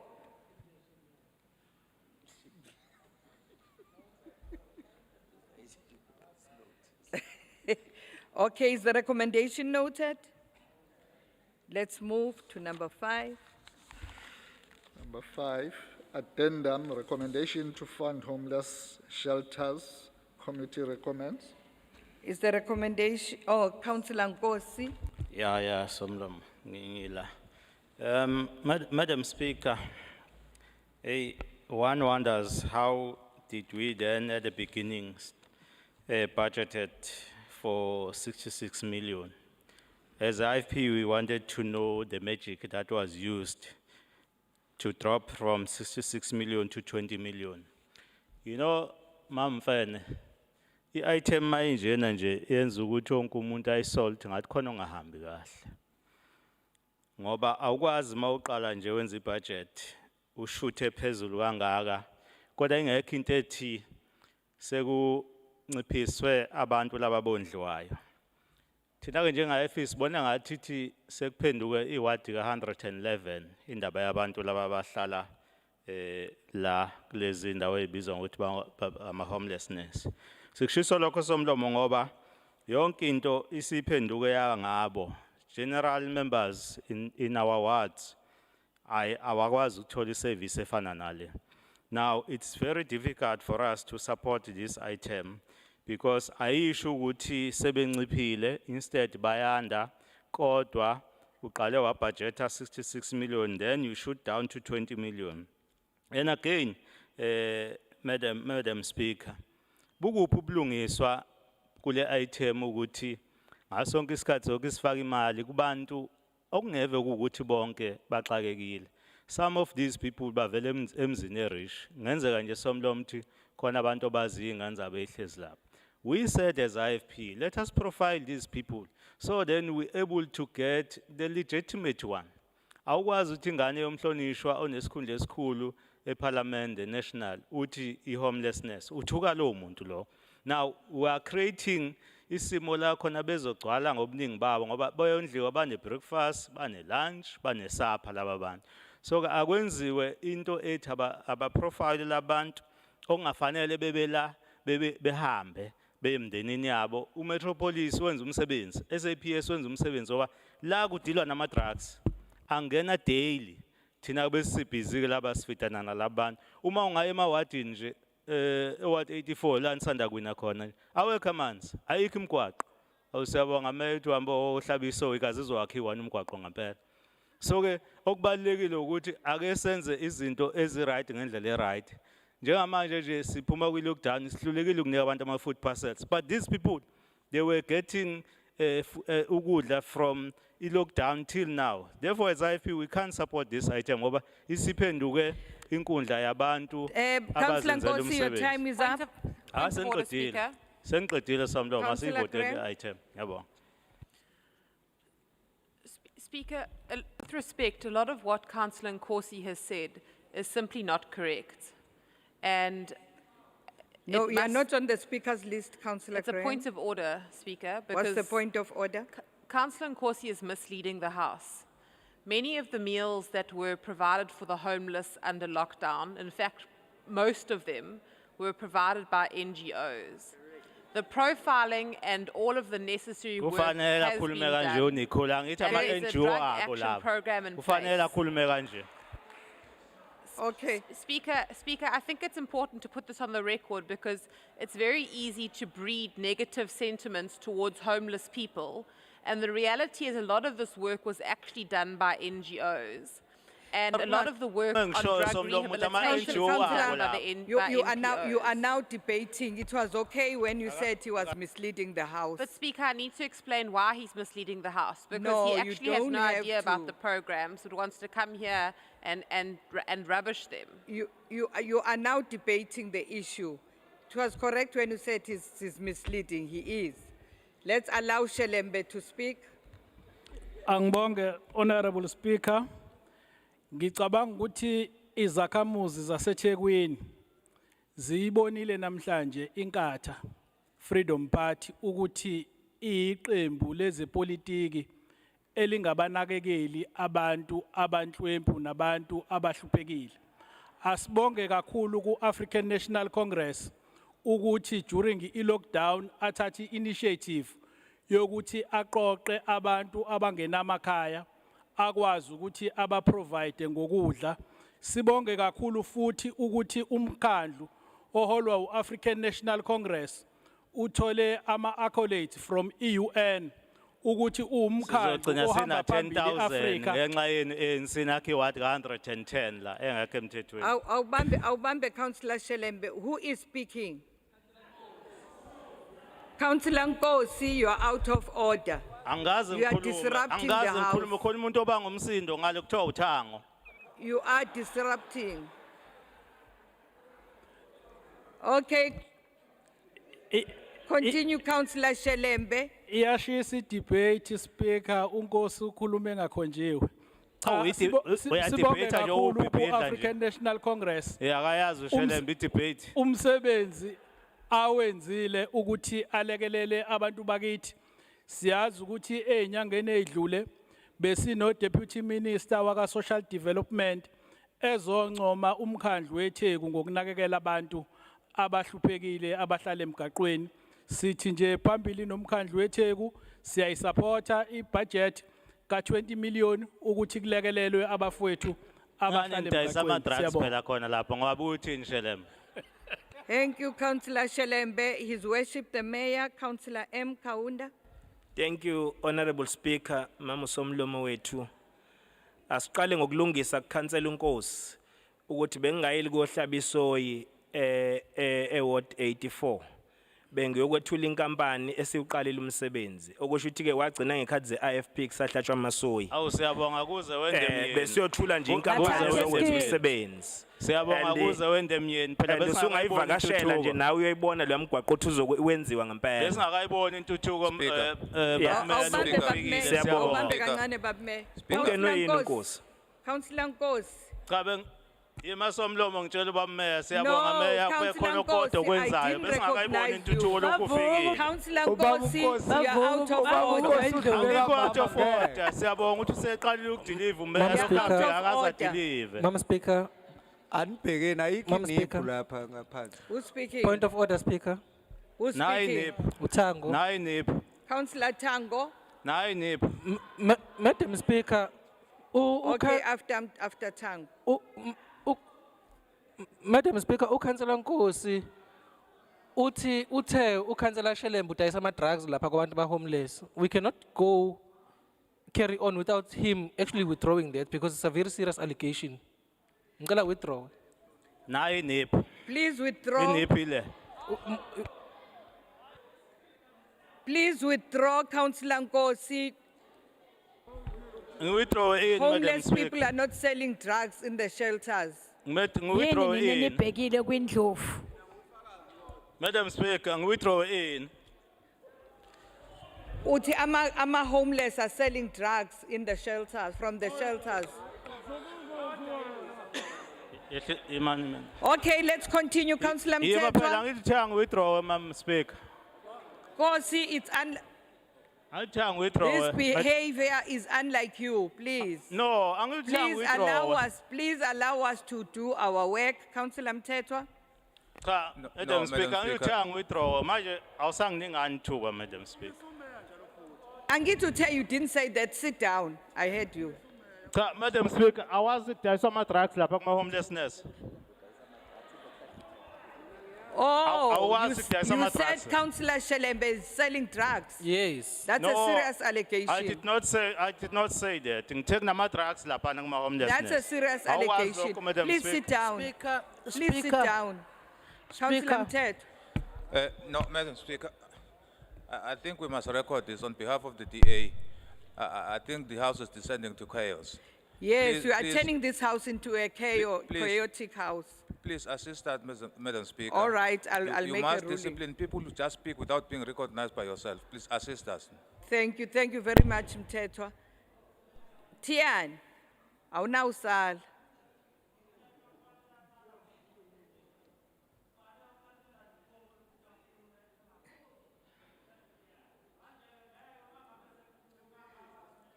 Askuzwa.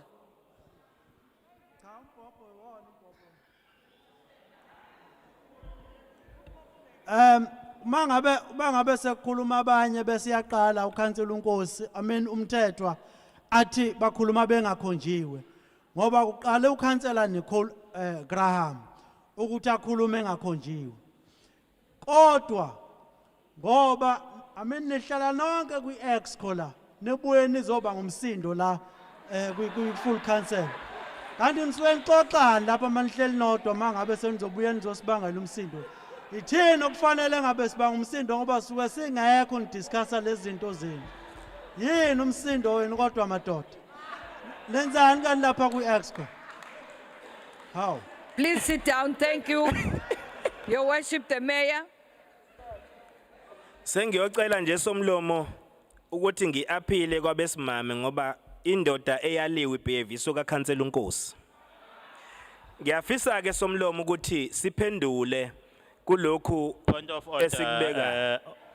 Point of order, Madam Speaker. Councillor Nkosi, what's your point of order? Ake kutholakala I'm raising i-breathalyzer. a point of order. Nginelungelo lokudebate. Ake kutholakala i-breathalyzer. Angithi uyezwa njalo, Madam Speaker. Councillor, colleagues, Yona iyafuna. let us not turn this house into a chaotic or kuthiwa kuphi lapha? Ematsheni.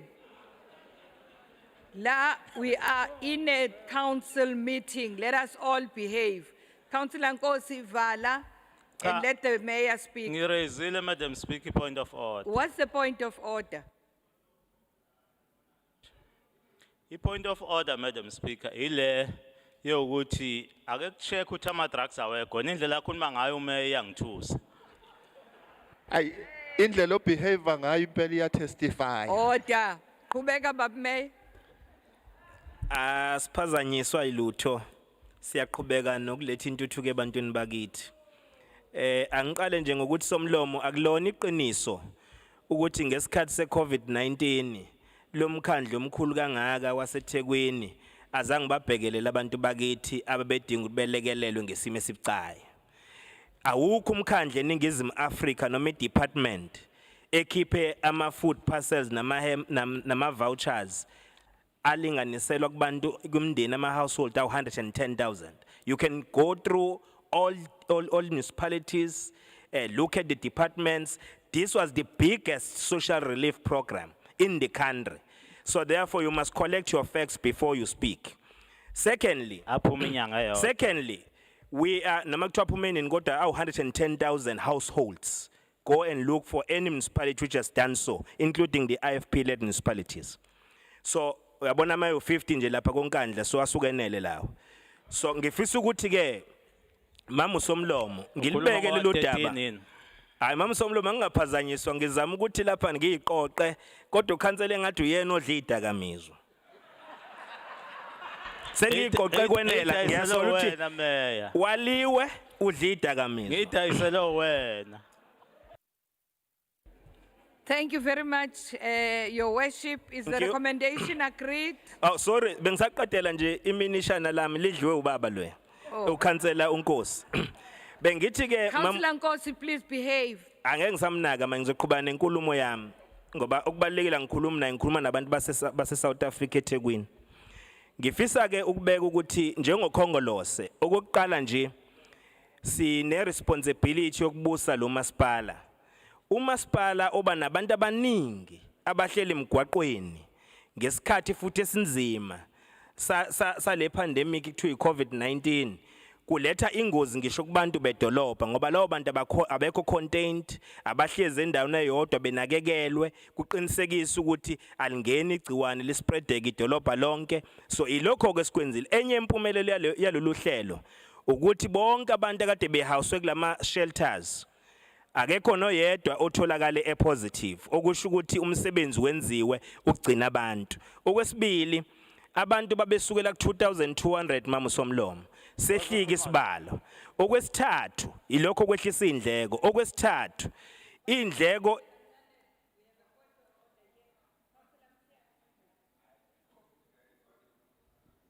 Siyabonga Speaker. Uma ubengakasitshela ukuthi kodwa lolu ucingo likhanda lapha eVerulem lukhokhelwe ubani ngoba lizange lisebenze. Lapha eVerulem egroundini wakhanda ucingo nje alizange lisebenze. Kanti belikhipha last week nje alukaze lisebenze. Speaker.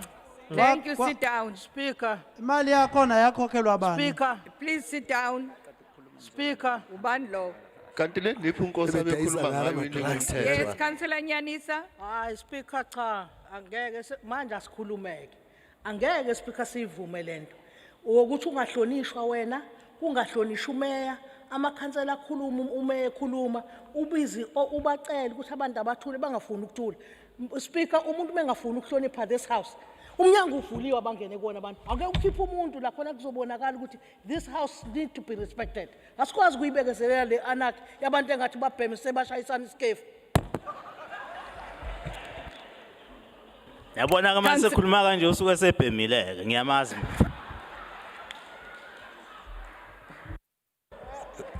Speaker. Speaker. Ngicela ukuqhubeka. Order Mtian. Order Mtian. I want to speak. Councillor Nyanisa. The rules of this house allows people to raise points of order. Whether it's the mayor or whoever is speaking, everybody is allowed. But we cannot allow chaos.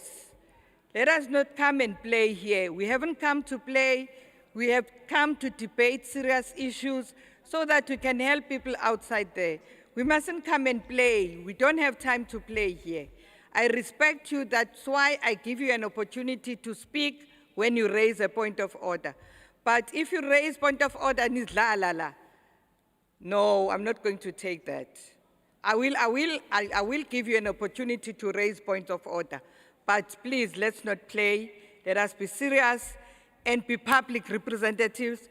People out there are listening to what you are saying. If you are here and we behave like this, I can't even say like school children. I don't know how we're behaving. Thank you. But May, please continue. Ngiyabonga Somlomo ngabe sengiqedile. Okunye okwehlise indleko kulolu hlelo. Sathatha isinqumo sokuthi akungahayarishwa amatende ngoba ayabiza amatende ngosuku mawahayarishwa waqashile. Asithenge amatende kube amatende kamasipala. Ukwenzela ukuthi makunenhlekelele noma kunesidingo sokuthi itholakala amatende ngenilanga uma lo hlelo selumiswe eceleni. Lawo matende akwazi ukusilekelela ukubhekana nezimo umasipala efana abhekene nazo. Kwehlisa indleko ke lokho nakho kukodwa. Ake sisho ke impumelelo yokuthi abantu abalinganiswa ku 171 bakwazile ukuhlanganiswa nemindeni yabo through lolu hlelo. Ngoba fanele sikubheke lokho. Abantu abalinganiselwa kwaba u60 bakwazile ukuthi baphume ezidakamizweni akade begxile kuzona ngohlelo i-drug rehabilitation program eranwa kulolu hlelo. Abantu abaningi abayingxenye lolu hlelo banikezwe ama-skills ahlukahlukene abazokwazi ukuziphilisa ngawo inguna phakade noma lolu hlelo selivaliwe. Kanti-ke njengomasipala sino-responsibility yokuthi ukuze sihehe labo abazotshala imali emkhandlwini wakithi bakhe imboni ezinkulu ukuqashwa abantu silwisane nobubha sibhekane ngqo nokungalingani kwabantu. Lokho kudinga umasipala ohlangene obumbene with social cohesion ebonakalayo on the ground, kodwa futhi siqinisekise ukuthi siyakwazi ukuvula inkundla la khona abantu abasibuka bengaphandle kwalelizwe noma bengaphakathi kulelizwe bebona ukuthi indawo ongakwazi ukutshala kona imali. Uma ngabe ungabanakekeli abantu abahlala emgwaqweni ngoba uthi bahlala emgwaqweni babeke nje eceleni, lokho kusho ukuthi awukwazi ukuthumela umyalezo oqondile kuma investors ukuthi you mean business. So ilokho ke sikwazile ukwenza njengohulumeni oholwa ukhongolose.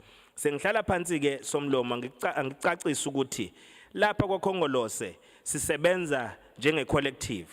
Okusho ukuthi ke ayikho individual athi afanele igqame ngekwenzile. Konke lokho kuhle ngakwakhiwa kwezindlu eThekwini, ukwakhiwa kwemigwaqo engenele emakhaya naseyindaweni ezisemakhaya nasemalokishini, ukuhlinzekwa kwabantu bakithi ngamanzi nogesi, ukwakhiwa kwezindlu, konke lokho kuumsebenzi wengadlangadla ukhongolose inqole emasondosondo. Siyabonga.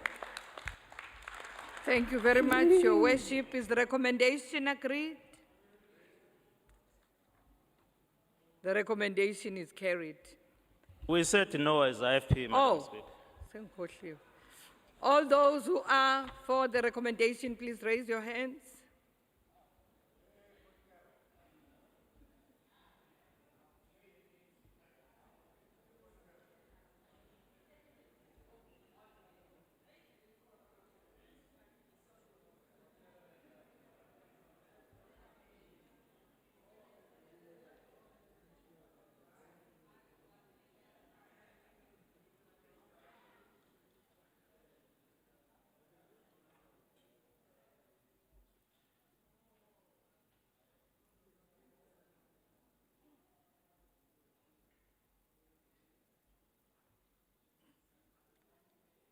Right.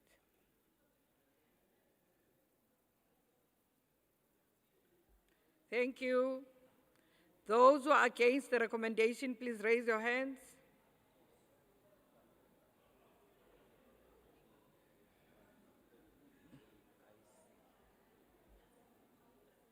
Nembeza kodwa uyasho.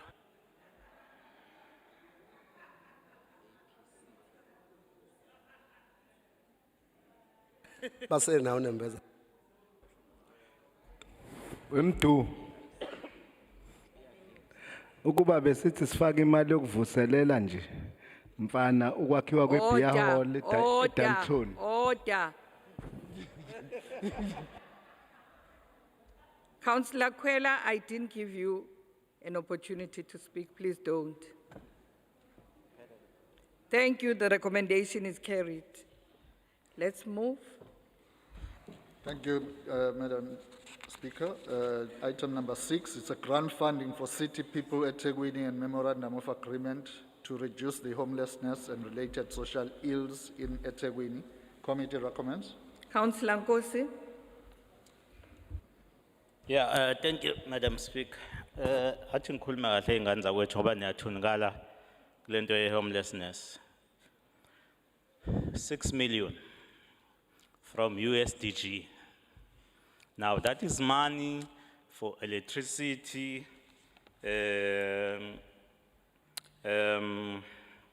human settlement, etc., etc. DSW, you take 6 million from USDG because you have created 111 ward.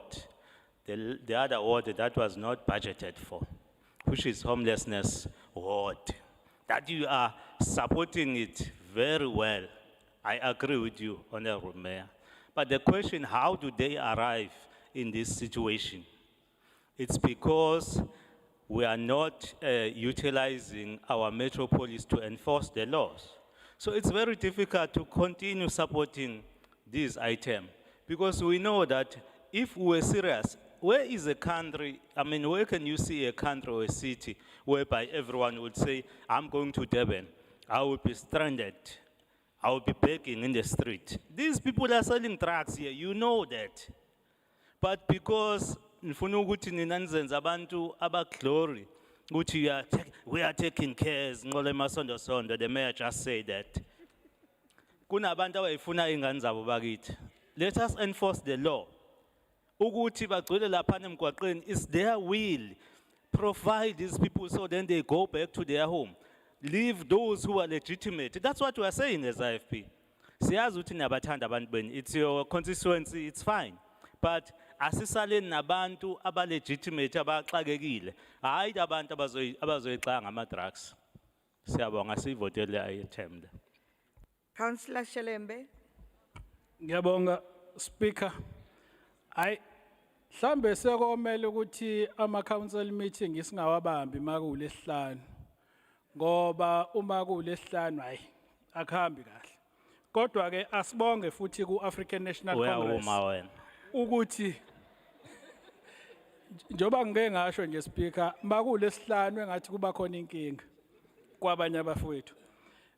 Sibonge kakhulu ku African National Congress ukuthi uzofunda le NPC for a special purpose vehicle ezokwazi ukuthi ilekelele ko strollers ngoba siyazi ukuthi lento ye gender based violence kulezi insuku iphezulu izokwazi ukuthi ilekelele kakhulu kuma social ills ngoba siwumkhandlu asinayo i-department edila direct nama social ills kodwa uma sinale NPC sizokwazi ukuthi sithole ifunding from i-private sector nalapho futhi sibonge kakhulu ku African National Congress umsebenzi omuhle wokunakekela abantu aba vulnerable baseThekwini. Siyabonga.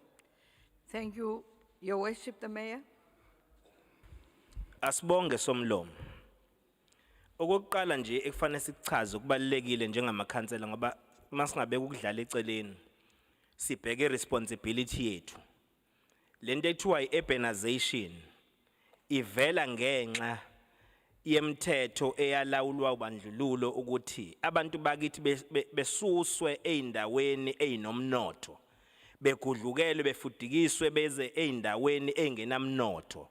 Lokhu kwenza ukuthi iTheku njengomasipala okuyiwona kuphela omkhulu la eKwaZulu Natal wonke lama district akhona kwaZulu Natal abantu abangabahlali balezi indawo abanawo amathuba ezomnotho abanawo amathuba amabhizinisi ngoba bathi mabesuswa begudluzwa la kunomnotho khona bayiswe endaweni engenawo umnotho futhi wangakhanda umnotho endaweni abafudukiselwa kuzo. Lokhu kwenza ukuthi ke kube inevitable ekuthenini imetro as a municipality yaseThekwini kwaZulu Natal kungabe khona migration of people from all districts coming to the city because here there are opportunities, job opportunities, there are industries which are located in this city. There are also business opportunities which are available in this city. So akufuneki sixoxe into sengathi ipolitiki asiyazi. Leyo nto kwaba uhulumeni obandlululo ehlangene nabezabelo engicathi neIFP ayikhona lapha. Kancane Mthiyane, your hand is up. Yabona njalo bese uyakhala meya mase ngiphendula. Mthiyane not Nkosi. I've said Mthiyane not Councillor Nkosi. Ngiyabonga Speaker. Umeya ukhuluma after how many years ANC in power? Ingakwenzi lokho Please sit down. Please sit down. Ubaba uZuma wathi wathi ubaba uZuma izokwenza ANC lokho. Today uzoshumayeza ngakho baba umeya as if angikaze nithole ichance yokuphatha. Niphethe kodwa ngizange. Please sit down. You are out of order. Continue, Baba Mayor. Yingakho ke uhulumeni oholwa iANC uthe kuzo expropriate umhlaba without compensation ngoba sifuna ukulungisa lezo zinto lezo. Yingakho futhi sikhande uhlaka eselibiza nge-radical socio-economic transformation engabhekile kuphela ukuthi abantu abathola amathuba omsebenzi kodwa ebheka ukuthi umnotho ugeneratewa kanjani eindaweni ezisemakhaya nasemalokishini. Umnotho ungabi central la ku-CBD ngoba uma wenza kanjalo baningi abantu abasezoba nesizathu sokusuka eindaweni abahlezi kuzo bezofuna ukuhlala edolobheni ngenxa ukuthi bafuna amathuba. Ngakho ke somlomo Lolu hlelo umasipala olihambisa kahle kangaka luhlose ukuthi siqinisekise ukuthi siyaphendula ezinkingeni ezibhekene nabantu bakithi. Kodwa ke urbanization angeke ingabe khona kwi-metro because i-metro iyona KwaZulu Natal ehouse abantu abawu 3.9 million bakwaZulu Natal. So therefore abantu bafuna amathuba kulo masipala, bafuna amabhizinisi kulo masipala. Ngakho kasiyothuthukisa lezi indawo namanye ama district. Ingakho nalapha eZululand kufanele kuphathe uANC ukuze ikwazi ukuthuthuka abantu bengeze eThekwini. Siyabonga. Thank you, Madam Mayor. Is the recommendation agreed? Those who are for the recommendation, please raise your hands.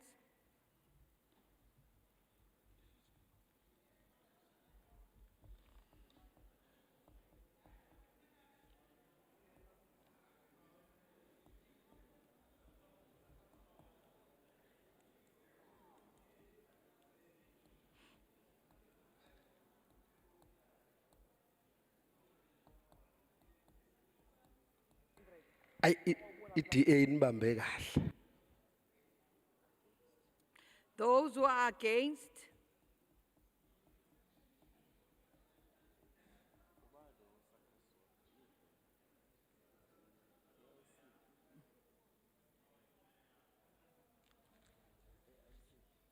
EFF yenza njani? Ya abstain.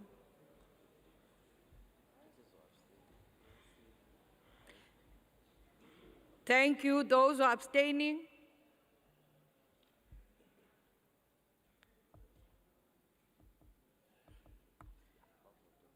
The recommendation is carried. Let's continue.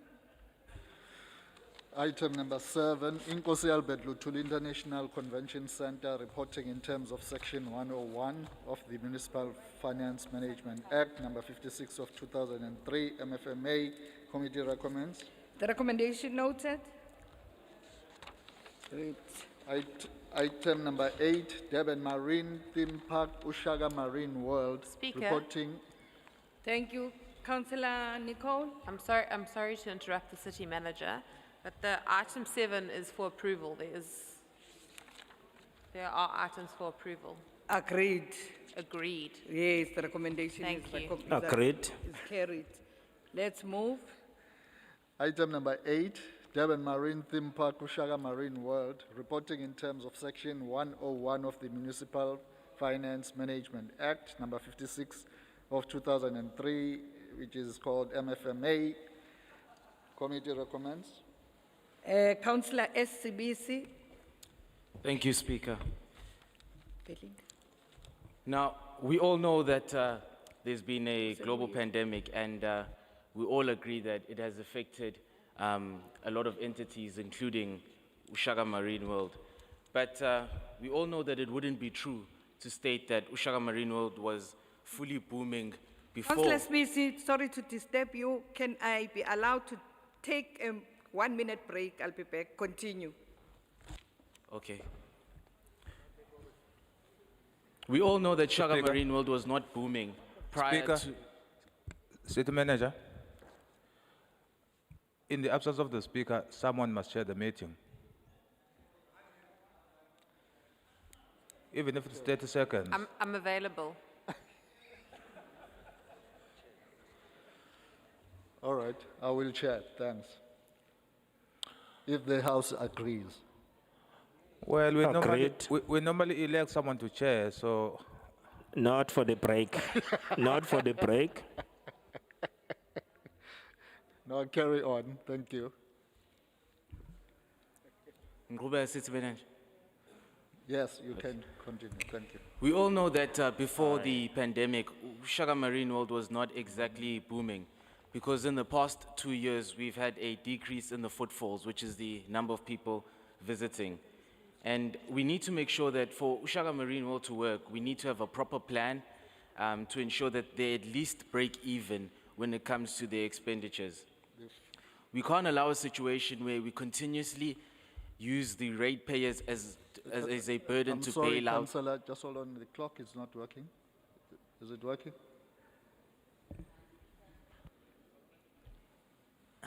Sorry. Let's see there. Oh, okay.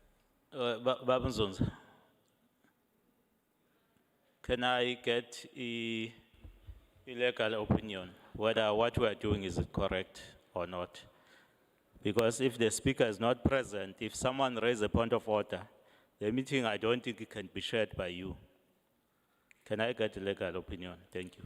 Can I please propose that the Chief Whip be in the chair of council until the speaker returns?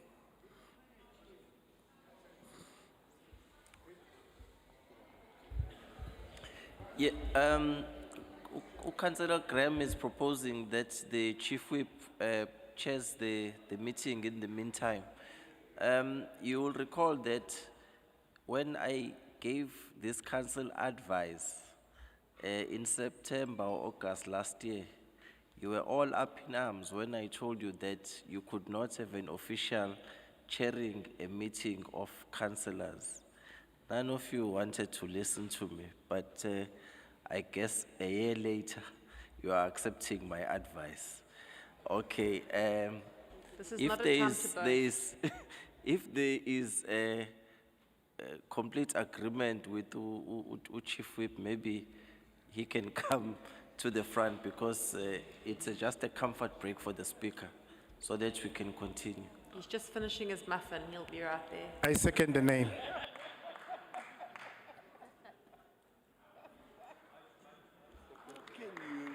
We propose to go up and then you And start eating.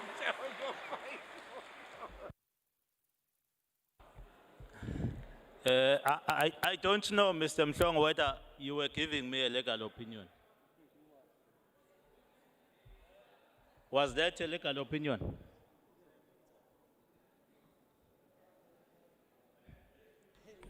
That was history lesson.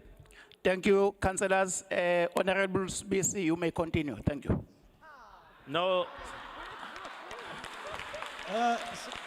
Chair. Speaker. Okay. Councillor Lunkos. I asked the head of legal to give us a legal opinion. I'm asking whether he was giving us a legal opinion in what he have just said. Now, the deputy speaker is now giving Councillor Spisi to continue. I am not satisfied whether that was a legal opinion or not. Can I get a clarity on that? The legal gave the opinion to the House. Hence, the proposal put forward before the House and it was approved. Hence, I'm here. Oh my God. Kuba, Councillor Smith. Should I send a legal? Acting Speaker. Councillor Smith, you may continue. Chair, kade ngehla ngenyuka njengebrush likaPende. Qhubeka Mkhize. Baba Mkhize. Baba Mkhize. Baba Mkhize. Kodwa Nkosi awuvuna umona kodwa awu. Councillor Smith. Councillor Smith. No. Sorry, Baba Mkhize. Councillor Smith. Wesibisi khuluma phela. Smith. Councillor Smith, continue. Ababa khabazeli badelize lapha.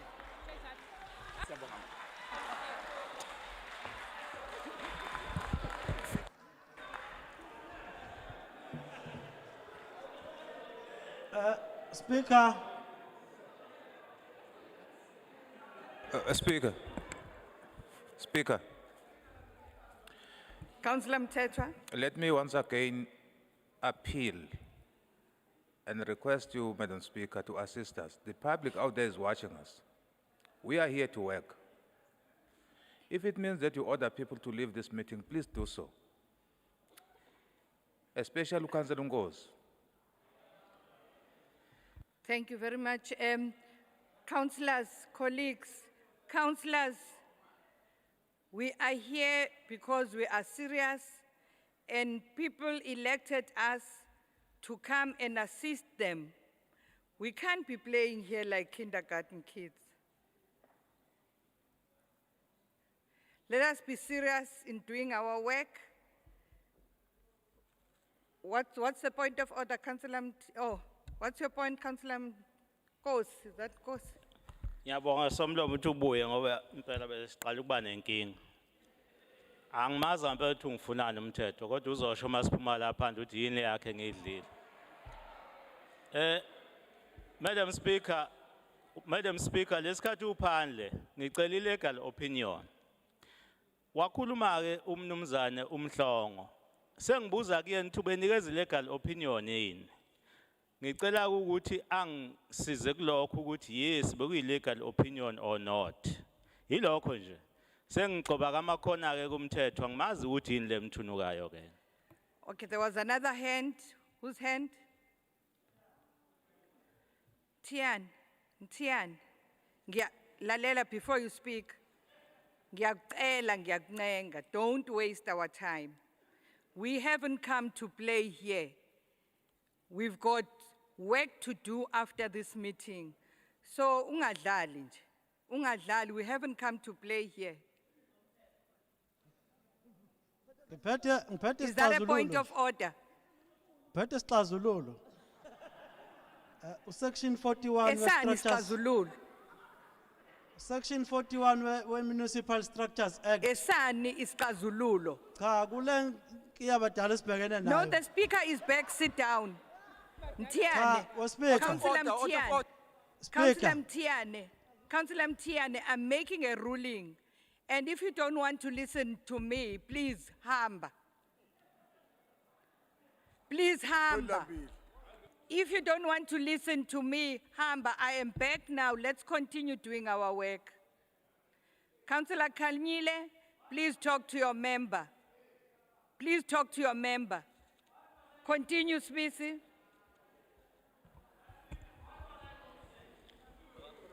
Sit down. I am saying sit down. Ngicela uphume Mthiyane.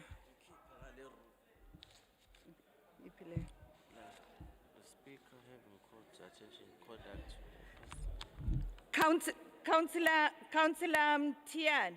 16.7. Councillor Mthiyane. Rule 16.7 says, if the speaker or the chairperson is of the opinion that a councillor is deliberately contravening a provision of the bylaw in contempt of or is disregarding the authority of the speaker or chairperson, challenging the ruling of the speaker or chairperson on a point of order, declining to withdraw any expression when required to do so by the speaker or chairperson, behaving in a grossly disorderly manner, the speaker or chairperson must order the councillor to withdraw from the meeting for the remainder of the meeting or cause the councillor to be ejected from the meeting. Ngiyakucela ke uphume. Let's continue. Councillor Smisi, let us continue. Ngicela ningikhipheleni uMthiyane. Wenzeni speaker? Wenzeni? Ngicela ningikhipheleni uMthiyane. Ukhisha ngashongo lutho hayi speaker ngeke. Hayi speaker no. No, you're turning. Hayi speaker. You are turning this council meeting into a chaos. Speaker, I do am not not going- misuse your right, no. speaker. No, no. EFF, no. Speaker, don't misuse your authority, please. No. You are misusing your authority, speaker. No, I'm not. No, you are. I am saying councillor doesn't want to listen to my ruling as the speaker. I have made a ruling that he must sit down and we continue the meeting with the meeting. Speaker, you just said yourself that everyone has got the right to speak. I am, yes, Then he had the right to speak. akazange akhulume speaker, But akazange I akhulume. said, no. Nawe usuzophuma. Hayi speaker ngeke ngeke. Now usuzophuma. But now speaker, it means now we are sabisa lemhlanganweni. no, We can't be threatened like this in the angisabisi. meeting. We have the right to be in this meeting, speaker. You can't Councillor threaten us. Please.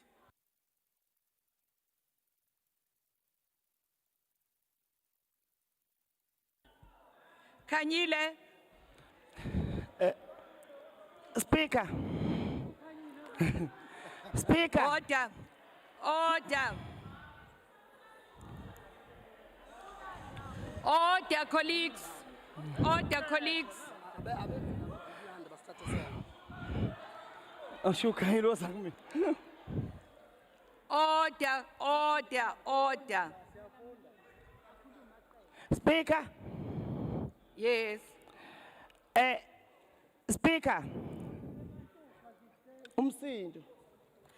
Speaker Khuluma. ngezwa uthi umthiyane akaphume. But umthiyane bengakaza akhulume lutho. Besasukuma nje waveza umqulu wakhe wathi ene kukhona afuna I had ukuxazulula. asked him what is the reason for him yokurayise umqulu and he didn't say. Speaker wangamsamlalelaka ukuthi yini reason. No. Awubanga Kwawena you're out of usamlalela. order. Nkosi, let's hear. Yeah, bengithi Mam Somlomo mfana omuhle ungakhohlwa ilegal opinion engiyicelile. Yilokho nje kuphela. Okay. Babumhlongo, who's that? Biyela lo. Okay. Ukhansela bani lo? Councillor Biyela.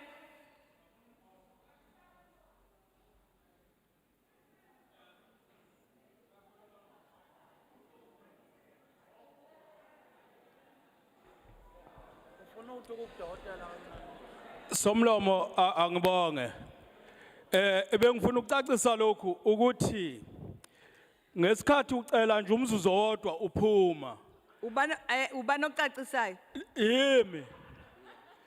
Okay. Awushongo ukuthi ubani ozohlala ehlalweni sakho.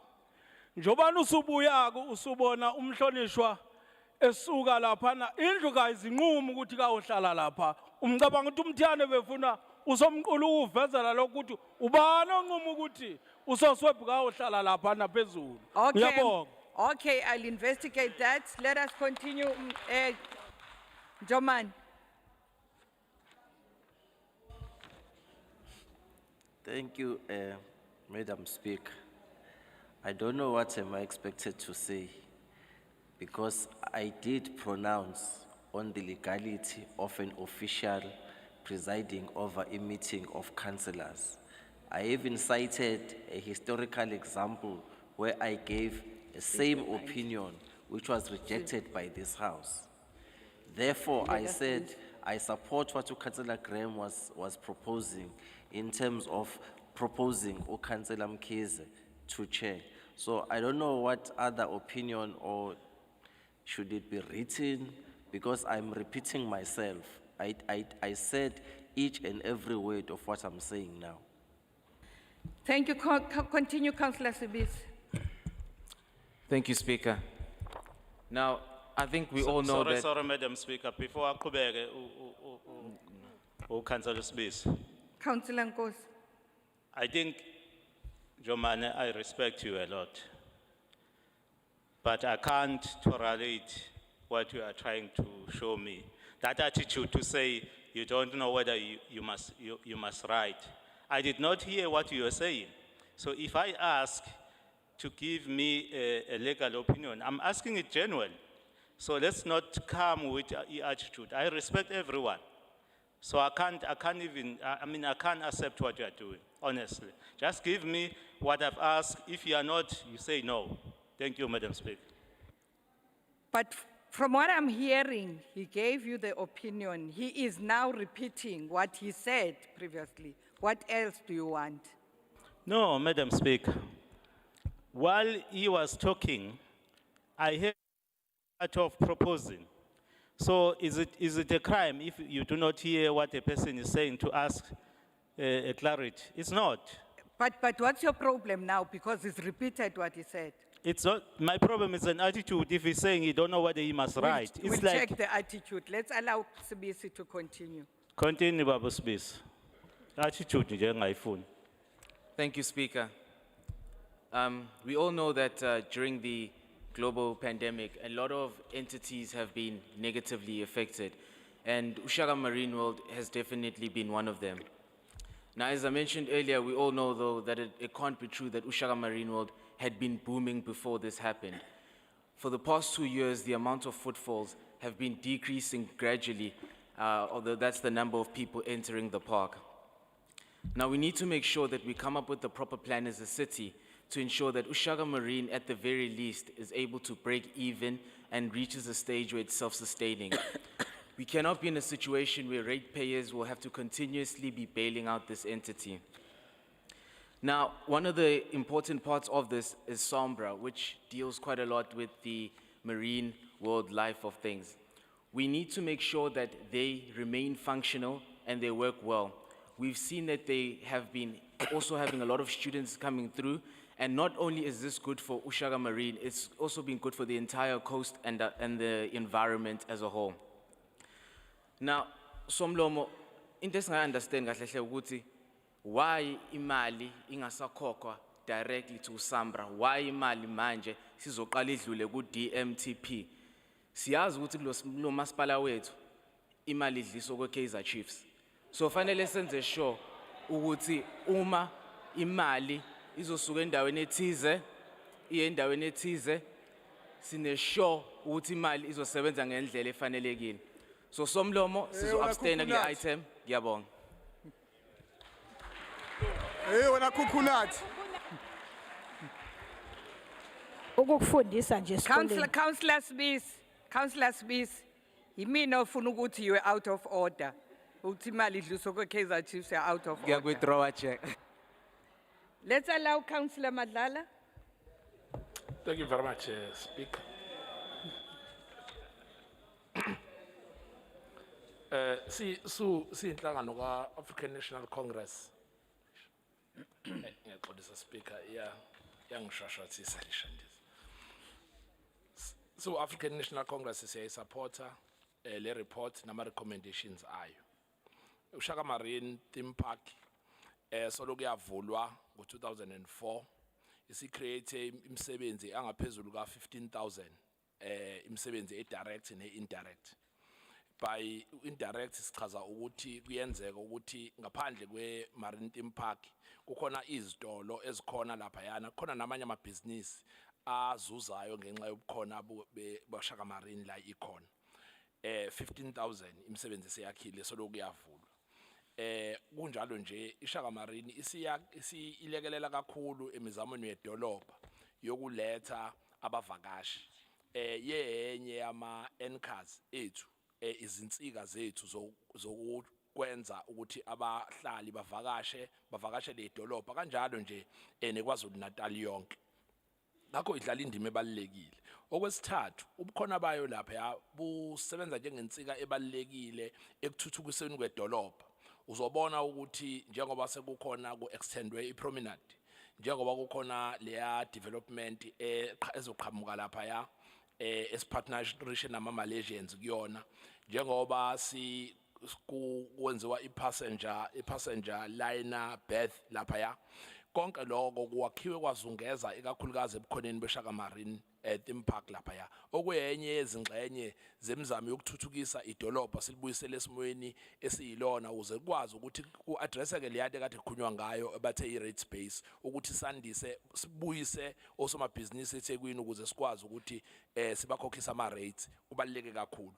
Kuloko kokuthi okushiwo ukhansela uBhovungane lapha ngaphesheya ukuthi na kuthe kushaya uCovid-19 bekuvese kwehla inani labavakashi lapha eShaka Marine. Cha kuyiqiniso lokho singekuphike isizathu sako ukuthi umnotho wase South Africa wehlile, and uma umnotho wehla into yokuqala eyisafarishe o into yokuqala ikhinyabezeke kuyo kube ezokuvakasha ngenxa yokuthi uma nawe nje uno-R10 kuthiwa kufanele ukhethe phakathi kokuthi idingo ozozenza ukuvakasha ukubekela eceleni ugxile kakhulu kulezi ezinye izidingo. Kodwa ke i-COVID-19 ibe seyisenza isimo sadlebeleka kakhulu. Okubalekile ukuthi njengomasipala le theme park onwa yithina yokuqala emhlabeni ukuthi onwe idolobha and incintisana nama theme park azimele kodwa yenza umsebenzi oncomekayo isithole ama-award amaningi. Kubalekile ukuthi siyilekelele uma isezinkingeni ukuze sizilekelele thina njengedolobha ngoba exist nje ayikho khona lapha for its own sake kodwa iyalekelela kulezi zinto ezibalile ezibaleke kakhulu ekuyinto yokwandisa abavakashi, into yokuvuselela umnotho lokho sikubiza ngokuthi urban regeneration, kube yinto ye-economic development ebaluleke kakhulu leli dolobha lethu bese ukugcina kube ukuthi ke isimo nje sedolobha sisonke senzeka sibe sihle soloku yabakhona uShaka Marine oyenye izinto esiyithi mesiphuma nje siya kwamanye amazwe siyoheha abavakashi sisebenzise yona futhi sisebenzisa sisigqaja ngenxa yokuthi siya into esiyonayo okubaluleke kakhulu ke ngifuna ukuthi ngikuyise lapha ya engxenyeni yesishiyagalombili nesishiyagalombili 8.8 la ukuthi khona enye yale mali esiyikhiphayo siyikhipha ngendlela ezokwenza ukuthi uma bekwenzeka ibhizinisi liba ngcono bayokwazi ukuthi bayibuyise ukuthi nje lapha ya phecelezi on a reimbursable basis lokho kwenza ukuthi ke kuqina umnqwazi kuthina ukuthi le mali asiyilahli nje uma isimo improve nje waso improve nje iyokwazi ukuthi ibuyele yenza eminye imisebenzi si African National Congress siyawuseka kakhulu lo mbiko awuqhubekele phambili siyabonga. Thank you, Councillor Madlala. Is the recommendation agreed? Those who are in favor of the recommendation, please raise your hands.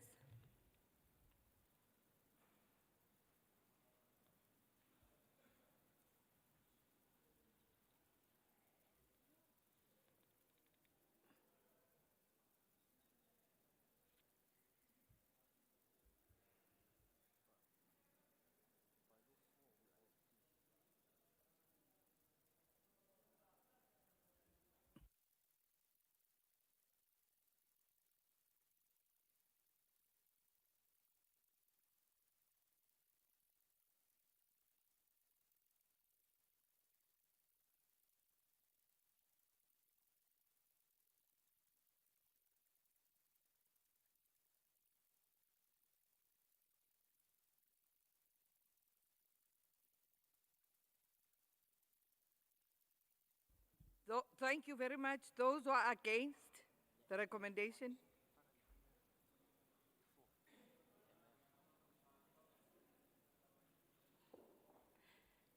Those who are abstaining, please raise your hands.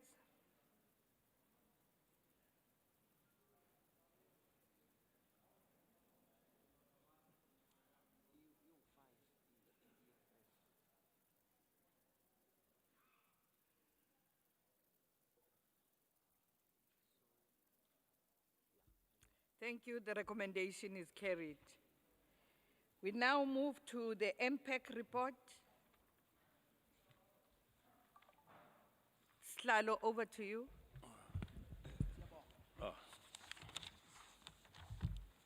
Siyabonga, Madam Speaker. It is my pleasure to present to you the quarterly report of the Municipal Public Accounts Committee, which records the activities of the committee from 1 July to 30 September 2020. The committee moved to holding its meeting virtually in July 2020 and was therefore able to continue interrogating the expenditure of the city and the public tender awards made by the city during the previous quarter. With the assistance of His Worship, the Mayor, Councillor M. Kaunda, we have addressed our serious concern relating to the functionality of the disciplinary board and have been pleased to learn that the board is functional again. This will definitely assist the city in terms to expedite its consequence management process, and we look forward to positive feedback in this regard. It is hoped that with the easing of the national lockdown to level 1 and activities resuming in the city, MPEC will be able to continue to monitor the performance and the finances of the executive and entities more effectively. Ngalo mazwi kafishane Madam Speaker sithi nayi i-presentation yethu singajabula uma singakwazi ukuyinotha kulo mkhandlu njengamanje. Siyabonga. The report, are we noting it? Thank you very much. Can I make a request, colleagues? The mayor is supposed to go out and and address the people who are out there, EPWP people. Can we allow him to do his MFMA report before we do the notices of motion? Agreed? Thank you, Baba Mayor. Thank you very much, Honorable Speaker, and thanks to Honorable Councillors for accepting the request. The Council will recall that under the MFMA report, I did commit myself to come back to the Council and give the update on the case concerning the budget of the city. So I think I'm now ready to give that report an account. Recently, the Durban High Court handed down a historic ruling against the Democratic Alliance. As you'll recall that its leadership in the city attempted to halt the implementation of a 2021 budget, as well as to nullify the outcomes of the council meeting which set on the 29th of May. We are pleased to report to this council that this application was dismissed with cost, including cost of 2 senior councils. As the leadership of the municipality, we regard this judgment as a victory for the residents of eThekwini. This was just another attempt by the DA, which has defined itself as anti-poor to stall the service delivery in the city. In her ruling, Judge Daya Pillay did not have kind words for the DA, for the Democratic Alliance leader, Councillor Nicole Graham, and the judge said, and I quote, "It was Ms. Graham who broke the bylaw, interrupting the speaker to insist on the speaking before the other political parties, and leaving the meeting without permission violated provisions of the bylaws. She could have remained in the attendance and insisted on being heard, having exercised her choice precipitously and impermissible. She cannot complain that the DA was deprived of an opportunity to make submission on the budget. Ms. Graham's complaint appears to be that the speaker chose to address the problem her way and not Graham's way. Her assumption that her ideas for solving the problems were somehow superior to the speaker is seriously flawed. The speaker had to think on her feet and do her best as quickly as possible. She managed to fix the problem, and the meeting proceeded to conclusion. The speaker was rational and or reasonable in the way she managed an unforeseen situation. Consequently, interference by the court is unwarranted." I close quote. Colleagues, this judgment must be a stern warning to the Democratic Alliance not to attempt to abuse the justice system for petty political party point scoring. As we move forward, we hope that the DA has learned a lesson. Don't stand in the way of service delivery. The implementation of the people's budget has far-reaching service delivery benefits for the city. We want to reiterate our commitment to ensure that we run people-centered, responsive, and accountable government. The African National Congress remains the only political party that is founded on the ethos of creating a better life for all, and will continue to fight against political grandstanding and displayed by the Democratic Alliance in its failed attempt in court to disrupt our service delivery process. I therefore submit, Honorable Speaker. Points of order, Speaker. Thank you very much, Your Worship. Councillor Graham. Well, that was a great rereading of a court judgment, but the item on the agenda is reports of the mayor in terms of the MFMA, which is the legislated report. Does the mayor have a report, or was he just, I see he's got up and left, so obviously he doesn't have a report. So since he's been in office, he's never actually delivered an MFMA report, probably because he doesn't know how municipal budgeting works. So in future, instead of rereading of court judgments, could we preferably have an actual report in terms of section 53 to 56, which is his job? That would be great. Thanks. Because this had something to do with the budget, I'm sure that is why he decided it to be relevant here. Quite Let's vague, continue. Let's continue. We don't have an ethics committee report. We move to notices of motion. Councillor Mtian. Ubuke uthi umayo addressa abasebenzi be-EPWP lapha ngaphandle. That's out of order. Sinibhalelile speaker sikhuluma ngayo le nto la kodwa nikakaphenduli. Nayi inkinga manje sivelile.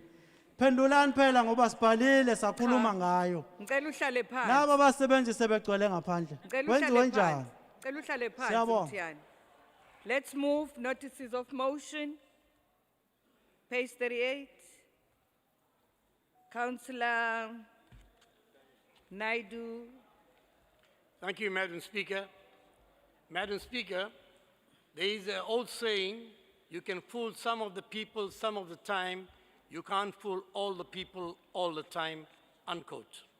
Thus, the Democratic Alliance call on the ruling party governing the eThekwini municipality to fix the current stalemate regarding the ongoing sewer issues or step aside from the 2021 local government election.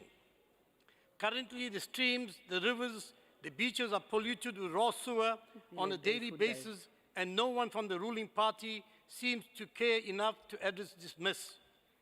Despite numerous complaints lodged with the Water and Sanitation Department of the municipality and the extended media coverage, we continue to witness similar trend of sewer spill in various suburbs within the eThekwini municipality. Regrettably, in the past months, there has been constant outcry by residents whose appeal have fallen on deaf ears. It is rather amazing, to say the least, that the ruling party governing municipality deemed to approve millions of rands on social recreation rather than on service delivery issues which could have resolved the current stalemate. Apart from the challenges faced by the rate-paying residents, many of the abolition placed in the informal settlement was supposed to be maintained at regular intervals. Unfortunately, this has been currently neglected. Sadly, there appears to be a complete breakdown of service delivery in this regard. The factors that contribute to the continuous sewer spillage and blockages relating directly to the failing aged infrastructure, many of which have been in place for over 30 years. Lack of expertise and resources to address the thousands of backlog is of paramount. Regrettably, the behavior of some irresponsible residents towards the major sewage blockage also give cause for concern. To this end, I urge the municipality to educate the community on their responsibilities in ensuring no undesirable objects such as babies' napkins, clothing, garden debris, motor parts, and other household items thrown into the sewer system. It was equally alarming to witness that the sewer problem experienced by local residents has also been challenged by communities at various areas within the KwaZulu-Natal.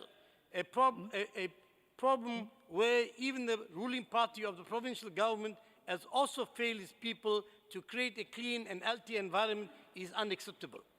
Madam Speaker, what is very concerning is the major risk factors faced by humans and animals being exposed to contamination, pollution, and all kinds of disease which might lead to a major outbreak similar to the current coronavirus, which has begun to be a major devastation in America and other parts of the world. The fact that one of our country's major dam, the famous Val Dam, which supplies water to several adjacent municipalities, is currently polluted by sewer and has been reported that it will take 3 to 4 years to normalize to its original status. My concern, Madam Speaker, if the relevant authorities do not take drastic steps towards its eradication, South Africa could be the next epicenter of another major health crisis. Madam Speaker, during the last Christmas Eve, I had to attend to complaints from residents of Watsonia Drive, Roseneath, Ankumas, related to sewer spill. While many of you might have been enjoying your recess or bathing in the sun, the community of Ward 99, Roseneath, had to contend with raw sewer flowing right in front of their doorstep. Where the elderly and children have to endure such inhumane condition also leaves much to be desired. Currently, as I speak, Madam Speaker, the Ankomas River mouth alongside the Ankomas Beach, a tourist destination for shark and dolphin viewing, is polluted with sewer. I therefore beg to ask, how much longer must the citizens of our municipality endure such inhumane, unhygienic, and disgusting situation which continue to pollute our environment unabatedly? I thank you. Councillor Madlala, please. Thank you very much, Madam Speaker. Madam Speaker, we Point of order, Madam Speaker.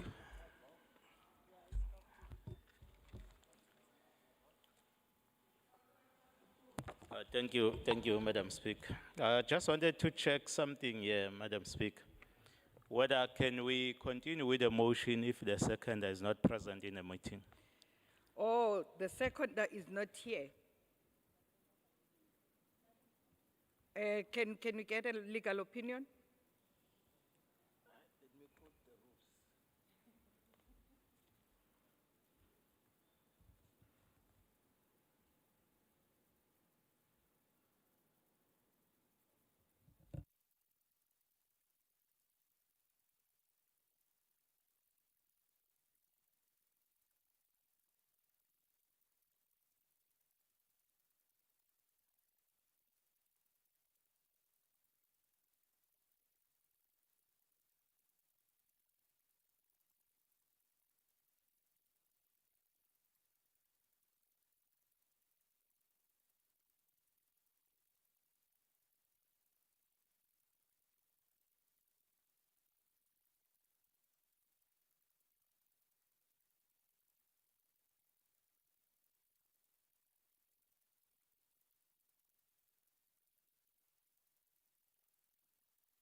The rules are silent on this issue.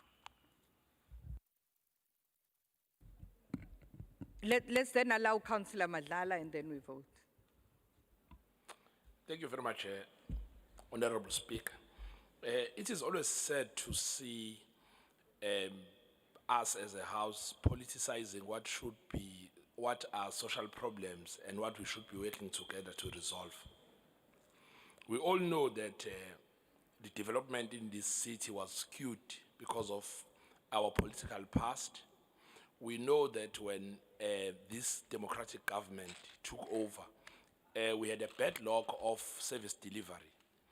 Now, while we were chasing the backlog, trying to ensure that all the citizens of this city are connected to the basic services, behind us was an old infrastructure that existed pre our presence in these halls. Now, that problem cannot only be blamed on us, but it's a problem that we inherited and that we should all work together to fix and not politicize and grandstand about. Now, we have competing priorities where we need to extend these services, and we are trying. In one of the items that we were dealing with earlier, there was an issue of which was noted of rapid urbanization, where people come to the city today and tomorrow they are demanding services. They'll be protesting on the freeways, and our colleagues here will rightfully say that the ANC must provide residents with services. But in that chase, so we are chasing a moving target, and behind us, things are falling apart in terms of that old infrastructure that was catered for the few, which we now must extend to cater for the rest of the city's citizens. Secondly, there's an issue of poverty and the issue of education, which has not been taken care of. It is true that there are people in this city who are so poor that they are being serviced by ourselves as this municipality through the soup kitchens and other interventions, government interventions, to put food on their tables. And unfortunately, those people will someday have no toilet roll, no money for toilet roll, and they will be subjected to the indignity of having to use other means to ensure that they are clean. And that end up in our sewers, as the member of the Democratic Alliance was enumerating there, things that will find themselves in the sewers. Now, that is a problem that goes to our poverty alleviation projects. Maybe we need to, as part of our education, educate our people on how to interact with the sewers, and ensure that once we have educated, we provide the necessary assistance to ensure that that does not happen. But also we have a problem where people who are leaders in their own right in this city, like councillors of opposition and all other people, are very good at complaining instead of finding solutions.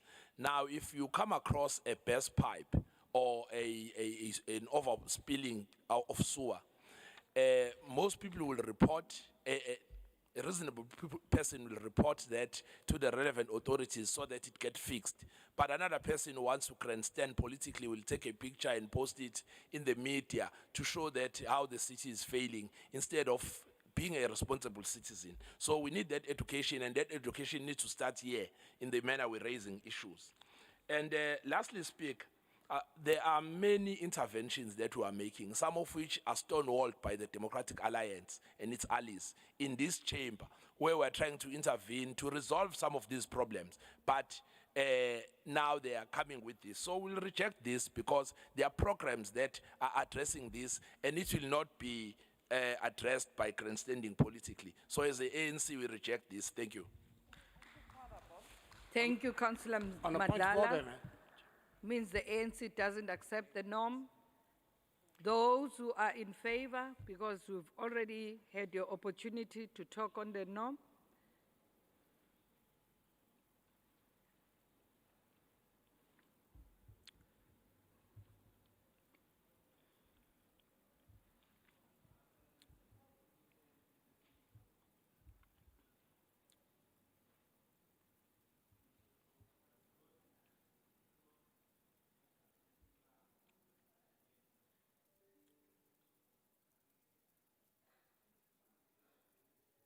Is that right?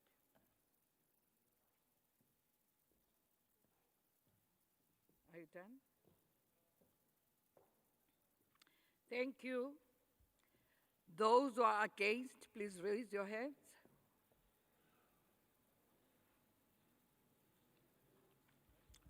Those who are against, please raise your hands.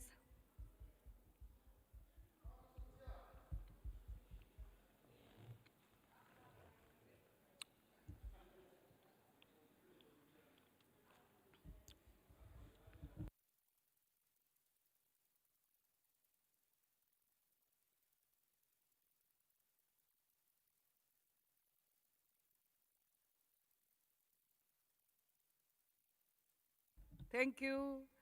Those who are abstaining?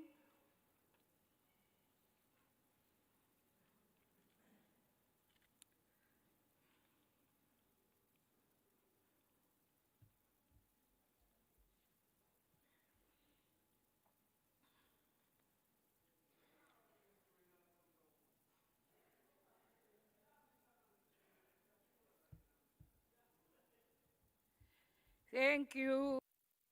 Since the notice of motion falls off. Thank you. Let's move to the second one. Councillor Mthethwa. Thank you, Mr. Speaker. This is maybe something that I should have brought to your attention earlier on Point of order. when we started the meeting. Point of order, Speaker. Councillor Sabet. Yeah, Councillor Mtetwa cannot refer to the speaker as a mister. The speaker is Mrs. He's from Drazini. Leave him. I got the background, Ekshaya. May I continue? Councillor Mtetwa and Mrs. Well, Continue.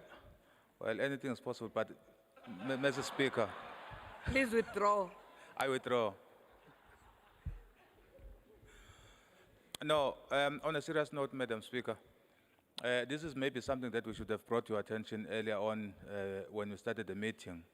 But arising from the motion that we've just voted on and the issue of infrastructure, I thought I should address you because I think we have many unsung heroes here. Councillor Madala has just said that councillors just take photos and identify only problems. Seated right next to me here, I have a ward councillor from Ward 97 who have had to use his own money. Order, Chair. What exactly are you doing now? Out of Because we order, voted, Says we've voted. done, No, we're moving to the next one. I'm not Please. debating. I'm not debating. We voted, I agree. Please, I will not allow you to do that. I will not allow you to do that. Let's continue Okay, with our work. let me conclude. No, Councillor Mtetwa, no, I will not allow you, please. Please. Let's do the second one. Councillor Pili. Thank you, Speaker. I hereby submit the motion on page 39 to be considered by this council.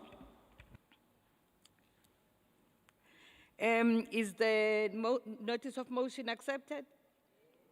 No? Okay, continue, Councillor Pili. Thank you, Speaker. Speaker, eThekwini municipality's constant failure to timeously respond to water leaks and best sewage complaint is a cause of great concern that should worry us all as councillors here. Many public reps in the city, including myself, continue to receive hundreds of complaints from residents about the non-responsiveness of this municipality when burst water pipes, water outages, and sewage is reported. We know that it takes at least 3 days, months, or even years for leaks to be responded to and resolved. That cannot be correct, Speaker. According to eThekwini's own service level agreement, water-related complaints should be attended to within 24 hours. However, what we have seen in the city, Speaker, is that many residents have experienced over the past months is a municipality that has completely failed to respond to complaints within this time frame. I'm confident, Speaker, that you would agree, and my colleagues on the other side would also agree, that it is completely unacceptable that residents must wait for days, months, or even years for a grave issue such as spilling of water, raw sewage leaks to be fixed. This has got detrimental impact on the well-being of residents in the city.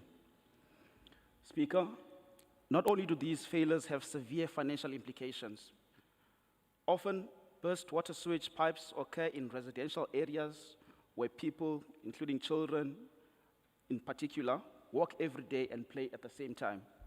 And that cannot be correct, Speaker, if sewage leaks are not fixed timeously. The failure of this municipality to fix such complaint has simply meant that residents have to stomach the flowing of raw sewage in the streets. Madam Speaker, moreover, water leaks tend to cause damage to private property, which in many cases eventually become the sole responsibility of the resident to fix. We've received many complaints of such incidents in the city. The constant leaking of water has also got major financial implications for this municipality, which loses millions of rands every year due to lost water. In 2019 alone, Speaker, eThekwini municipality almost lost almost 1 billion worth of revenue due to water leaks. According to the 2019 Auditor General's report, eThekwini lost about 126 million kiloliters due to leaks, which resulted in revenue losses of 968 million. That cannot be correct, Speaker. Unattended water leaks mean loss of much needed revenue for this city. From what you have seen, Speaker, it is clear that this municipality, in particular the water and sanitation unit, is not functioning at its optimum level, and therefore strong intervention is needed, Speaker. It is for this reason that I submit this notice of motion to urge that councillors, including colleagues on the other side, to acknowledge that there is a problem, and for us all to put aside our political differences and urgently intervene in the functioning of the department for the benefit of the residents of eThekwini. As Councillor Madlala said through you, Speaker, we are not here to play, we are not here to grandstand. Councillors that are working, that are on the ground, would have received calls even today of leaks that are unattended, of sewage spills that are unattended. And if all of us acknowledge that and agree that we are here to work and we are here to ensure that residents receive the best service from the city, then I am confident through you, Speaker, that this council will allow the HSI committee to look into this matter and to report back to this council with action steps to take in order to try and resolve and to get to the bottom of the non-responsiveness of the department, and therefore I submit this motion to this council to be considered. Thank you, Speaker. Thank you, Councillor Pili. Councillor Kulu.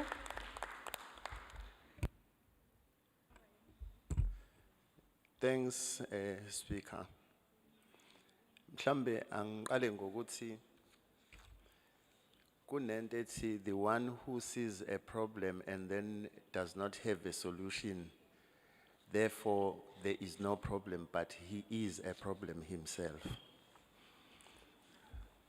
I'm saying this, Chair, because what has been submitted through the motion, in the committee, firstly, the Department of Water and Sanitation, as it always does, they do submit their reports that as the committee are looked or are scrutinized. And we task the chairperson of the committee, Comrade Thandu Xolo, or Councillor Thandu Xolo Sabela, comrade to me, that he needs to work closer with the head so that all these problems that are mentioned here are addressed. The other thing is that it is, if the members of the committee from the opposition do talk to each other about these issues, they will be telling them that Mr. Msweli, the head, has been pleading to the committee for the additional funds so that he will be able to address all these challenges for the aging infrastructure, so that also continuing to put the infrastructure where the council, where the municipality has not done in those particular areas that were previously disadvantaged. It is unfortunate that it is the very same DA that always opposes the budget so that we are able to address these challenges. Therefore, what I can say in this council is that all these matters through the Committee of Human Settlement and Infrastructure are addressed, because we have tasked the chairperson to work closely with the head so that these matters are addressed for the assistance of the DA. I thank you, Chair. Thank you very much, Councillor Kulu. Is the notice of motion accepted? Those who are for the notice, please raise your hand.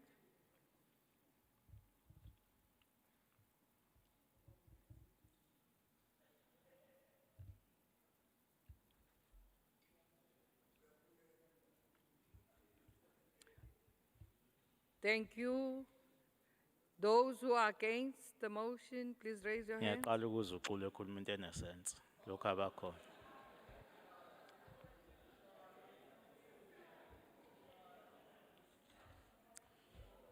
Sengizomkhipha unkosi la.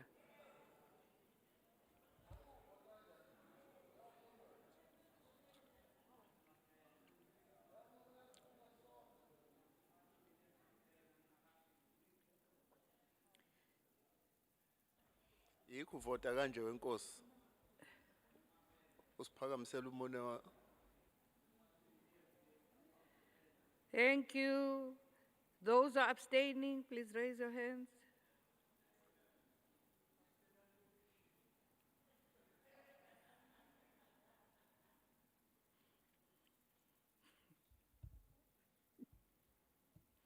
Out of order, hello.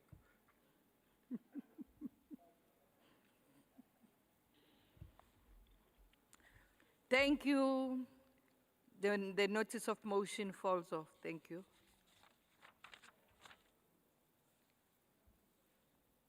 The third one, page 40, Councillor Singh, Samir Singh. Thank you, Madam Speaker. I would like to table the motion on page 40 for this House for consideration, please. Is the notice of motion accepted? Continue, Councillor Singh. Thank you, Madam Speaker. Firstly, let me take this opportunity to personally thank you for finally accepting one of my many motions that I have sent to you from your time in office. Thank you.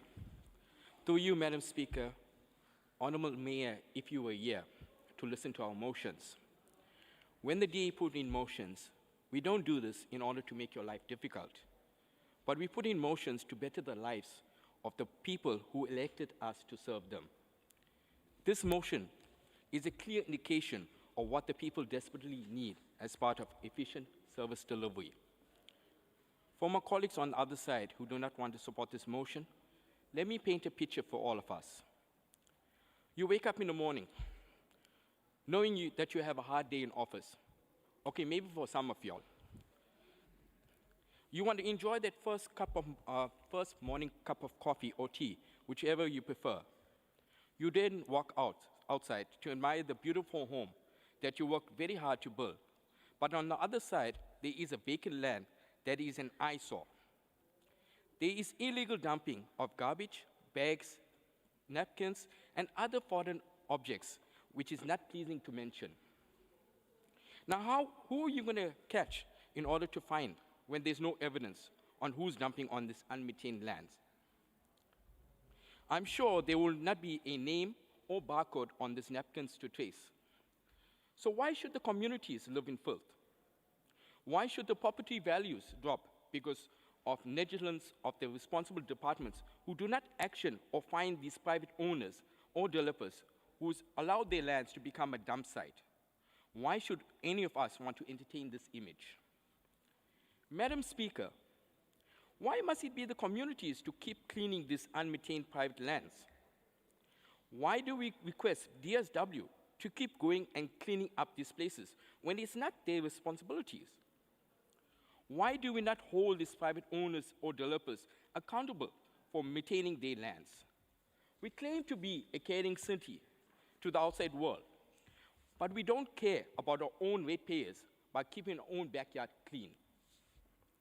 Let's not forget to mention, on these unmaintained vacant lands, dump sites, we have now huge criminal activities and prostitution that occurs. We have formed street committees aligned with the CPF that need the city's help. If a criminal runs into these unmaintained vacant lands, do you believe it's fair to put the lives of the volunteers or SAPS members' lives in danger? How do we expect them to run in these bushes with all this filth all around them? Also remember, crime mostly happening at night and early parts of the morning. Streetlights are not working for a month is a huge factor for criminal activities in these bushes as well.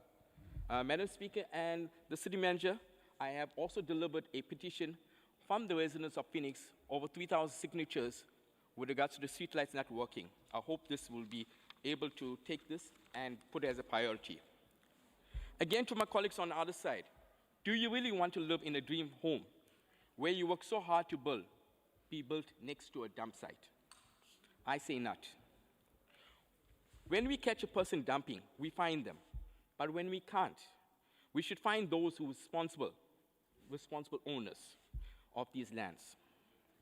The other sad reality, Madam Speaker, is that a lot of our playlots and sports fields that is allocated for housing, that are maintained by the communities themselves, are the first ones for these developers or private owners to be built, be taken away. Who is really benefiting from this, Madam Speaker? Is it the city, the people, or the developers, or the private owners? Let's do the right thing. Let's think with our hearts, and not what good in our pockets. Let's give the community what they deserve. Real hope, real change, now. Thank you. Thank you, Councillor Singh. Councillor Mgwengwe. Thank you, Speaker. Mhlambi into yokuqala efuna siyilungise la. Ile ethi ukhansela lokade ekhuluma kubalekile nje abe akathatha responsibility naye. Akhulume nemphakathi ahlala nayo because ngiyabuka ubhalela wathi imphakathi inenkinga kanti uyena onenkinga. Into ye illegal dumping yes as the city kufanele kube khona into ezenzayo kodwa angithi lo udodi lo usukube kuumuntu. So it's important that we engage with our communities in addressing into yokuthi abantu bahambe bebe kudogdi nalangafanele khona. Kodwa ke ngifisa ukukhumbuza ukhansela uSingh angeke kwenzeke kube khona abantu abakubeka ihlathi ngoba wekhuluma ngeillegal dumping ngothi ekhuluma nangamahlathi aseduzane ukuthi cha akekho umuntu okwazi ukubeka ihlathi into engeke ikwazi ukwenzeka leyo. Enye into esifuna ukuyisho ukuthi umkhandlu waseThekwini kodwa ushilo naye ukuthi uyakwenza ukulandelela abantu abahambe bedampa ubacharge ngaloko. But ke so asikho ke isidingo sokuthi investigate but okubalekile ile ethi somlomo kade lengibalalela nje amakhansela la ngaphesheya njalo akhuluma athi this municipality iproblem ileyo if they could take a responsibility mhlambe there is no need even babhala ama questions nama motions because I think uma kufuna bakwenze ngoba kuukuthi there is no response bese bethi somlomo hayi akusichazele but it look like they don't do anything. They opt to come with these motions. Ngaloyo ndlela ke umasipala uyaqhubeka nokwalandelela ama illegal dumping akhona kulona lonke iTheku nokuqinisekisa ukuthi abantu abanemhlaba abayionayo bengayiclean umasipala nalabo bantu uyabacharge because akwazi njoba kuzothumela uDSW emva kwaloko ufuna siyo recover phela imali yalomuntu simcleanela indawo yakhe angayiclean. Ngaloyo ndlela ke somlomo le motion bekwe lapha ngwethu njengokhongolose siyibona ingenasidingo ngoba ikhuluma ngezinto vele ezizenzayo. Siyabonga kakhulu. Thank you, Councillor Mgwengwe. Those who are for the motion, please raise your hands.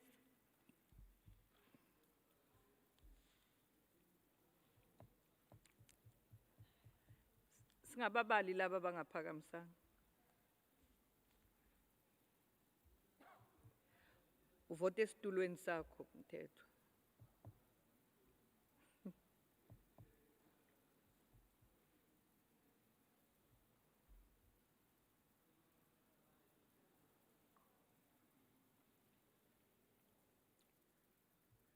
Thank you. Those who are against?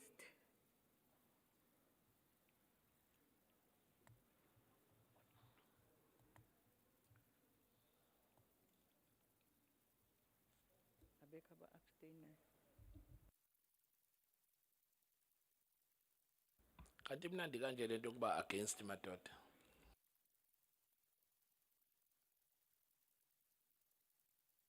Kes oppose nje nathi, hey.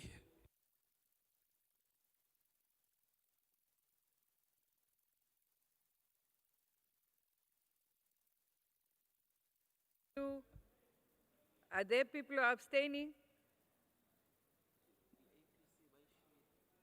APC. Are they abstaining? Makon, are they for or against? They are for. Okay, thank you very much. The motion falls off. The last one, Councillor M. Johnson. Madam Speaker, I move my motion, notice of motion as tabled on page 41 of the council agenda for consideration. Is the motion, notice of motion accepted, councillors? No. Okay, continue, Councillor Johnson. Madam Speaker, the continuous flagrant theft of council infrastructure and the mounting replacement costs for such losses is a grave concern. Whilst the theft of electricity cable still poses a serious challenge, Chief Whip and Councillor Sabelo, don't converse the loudly. theft of water meters has compounded the problems of the City Council. There has been an exponential increase in the theft of water meters as an act of vandalism or sabotage by criminal elements who have brazenly taken advantage of the lack of visible policing owing to the national lockdown regulations.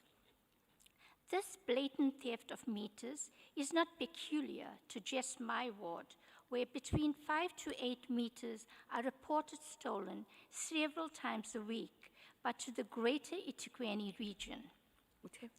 Fenced or unfenced flatted areas where there are bulk or clustered meters have been repeatedly targeted. Inordinate delays by the Water and Sanitation Unit due to limited human or material resources has led to volumes of potable water being lost.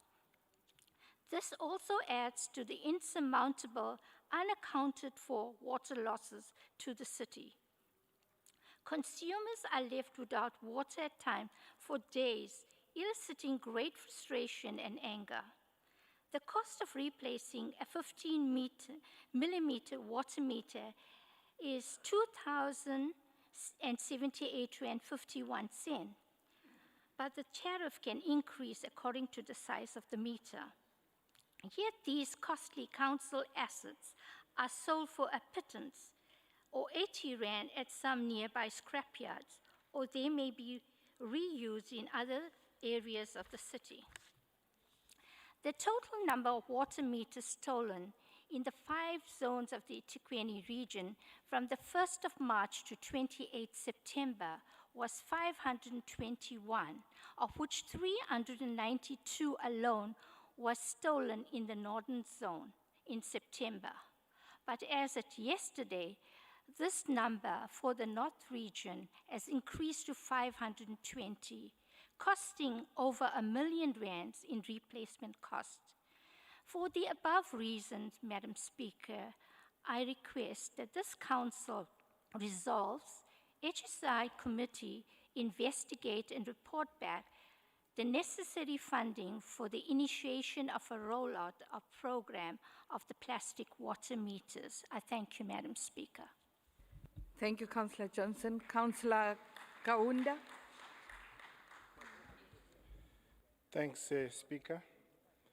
As my colleagues have already covered me, because in terms of water-related crisis, in terms of issue of sewer and burst pipes, those issues, we have sat with the team from Water Department, looking at what are the issues that are affecting the department, particularly the issue of the water lost. And we have identified some of the challenge is that the material or the spare part, they're not housed within the unit. They're in the SCM or supply chain unit.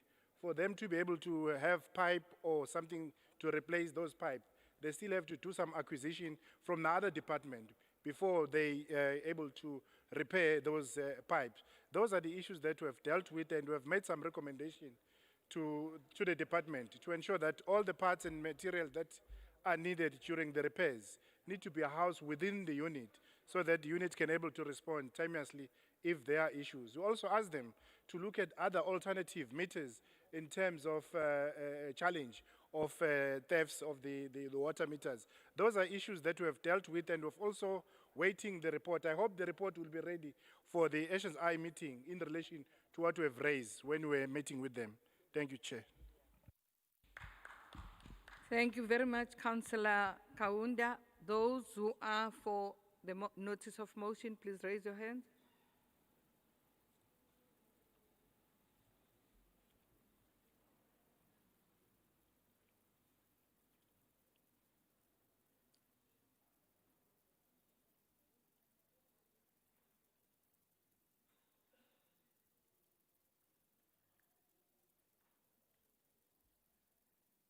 Thank you. Those who are against, please raise your hands.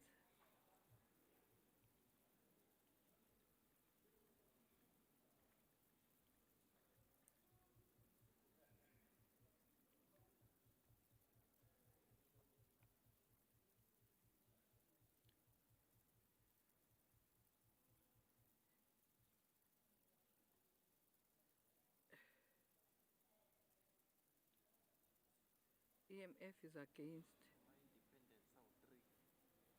Up.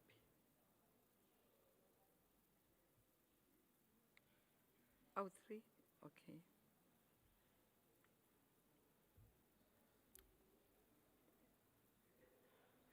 Thank you. Who's not there? Those who are abstaining? ACTP is abstaining. Thank you. The notice of motion falls off. Can we then move on to the report of the city manager? City manager, do you have any report? No, Chair. Thank you. Report of committee decisions, are those noted, councillors? Items for noting, are those noted, councillors? Thank you very much. We've come to the end of our meeting. The meeting is adjourned. Enjoy your weekend. Enjoy Diwali. Don't go to parties with still under alert level 1. Lunch, colleagues, lunch is going to be served in hall number 5. Thank you very much.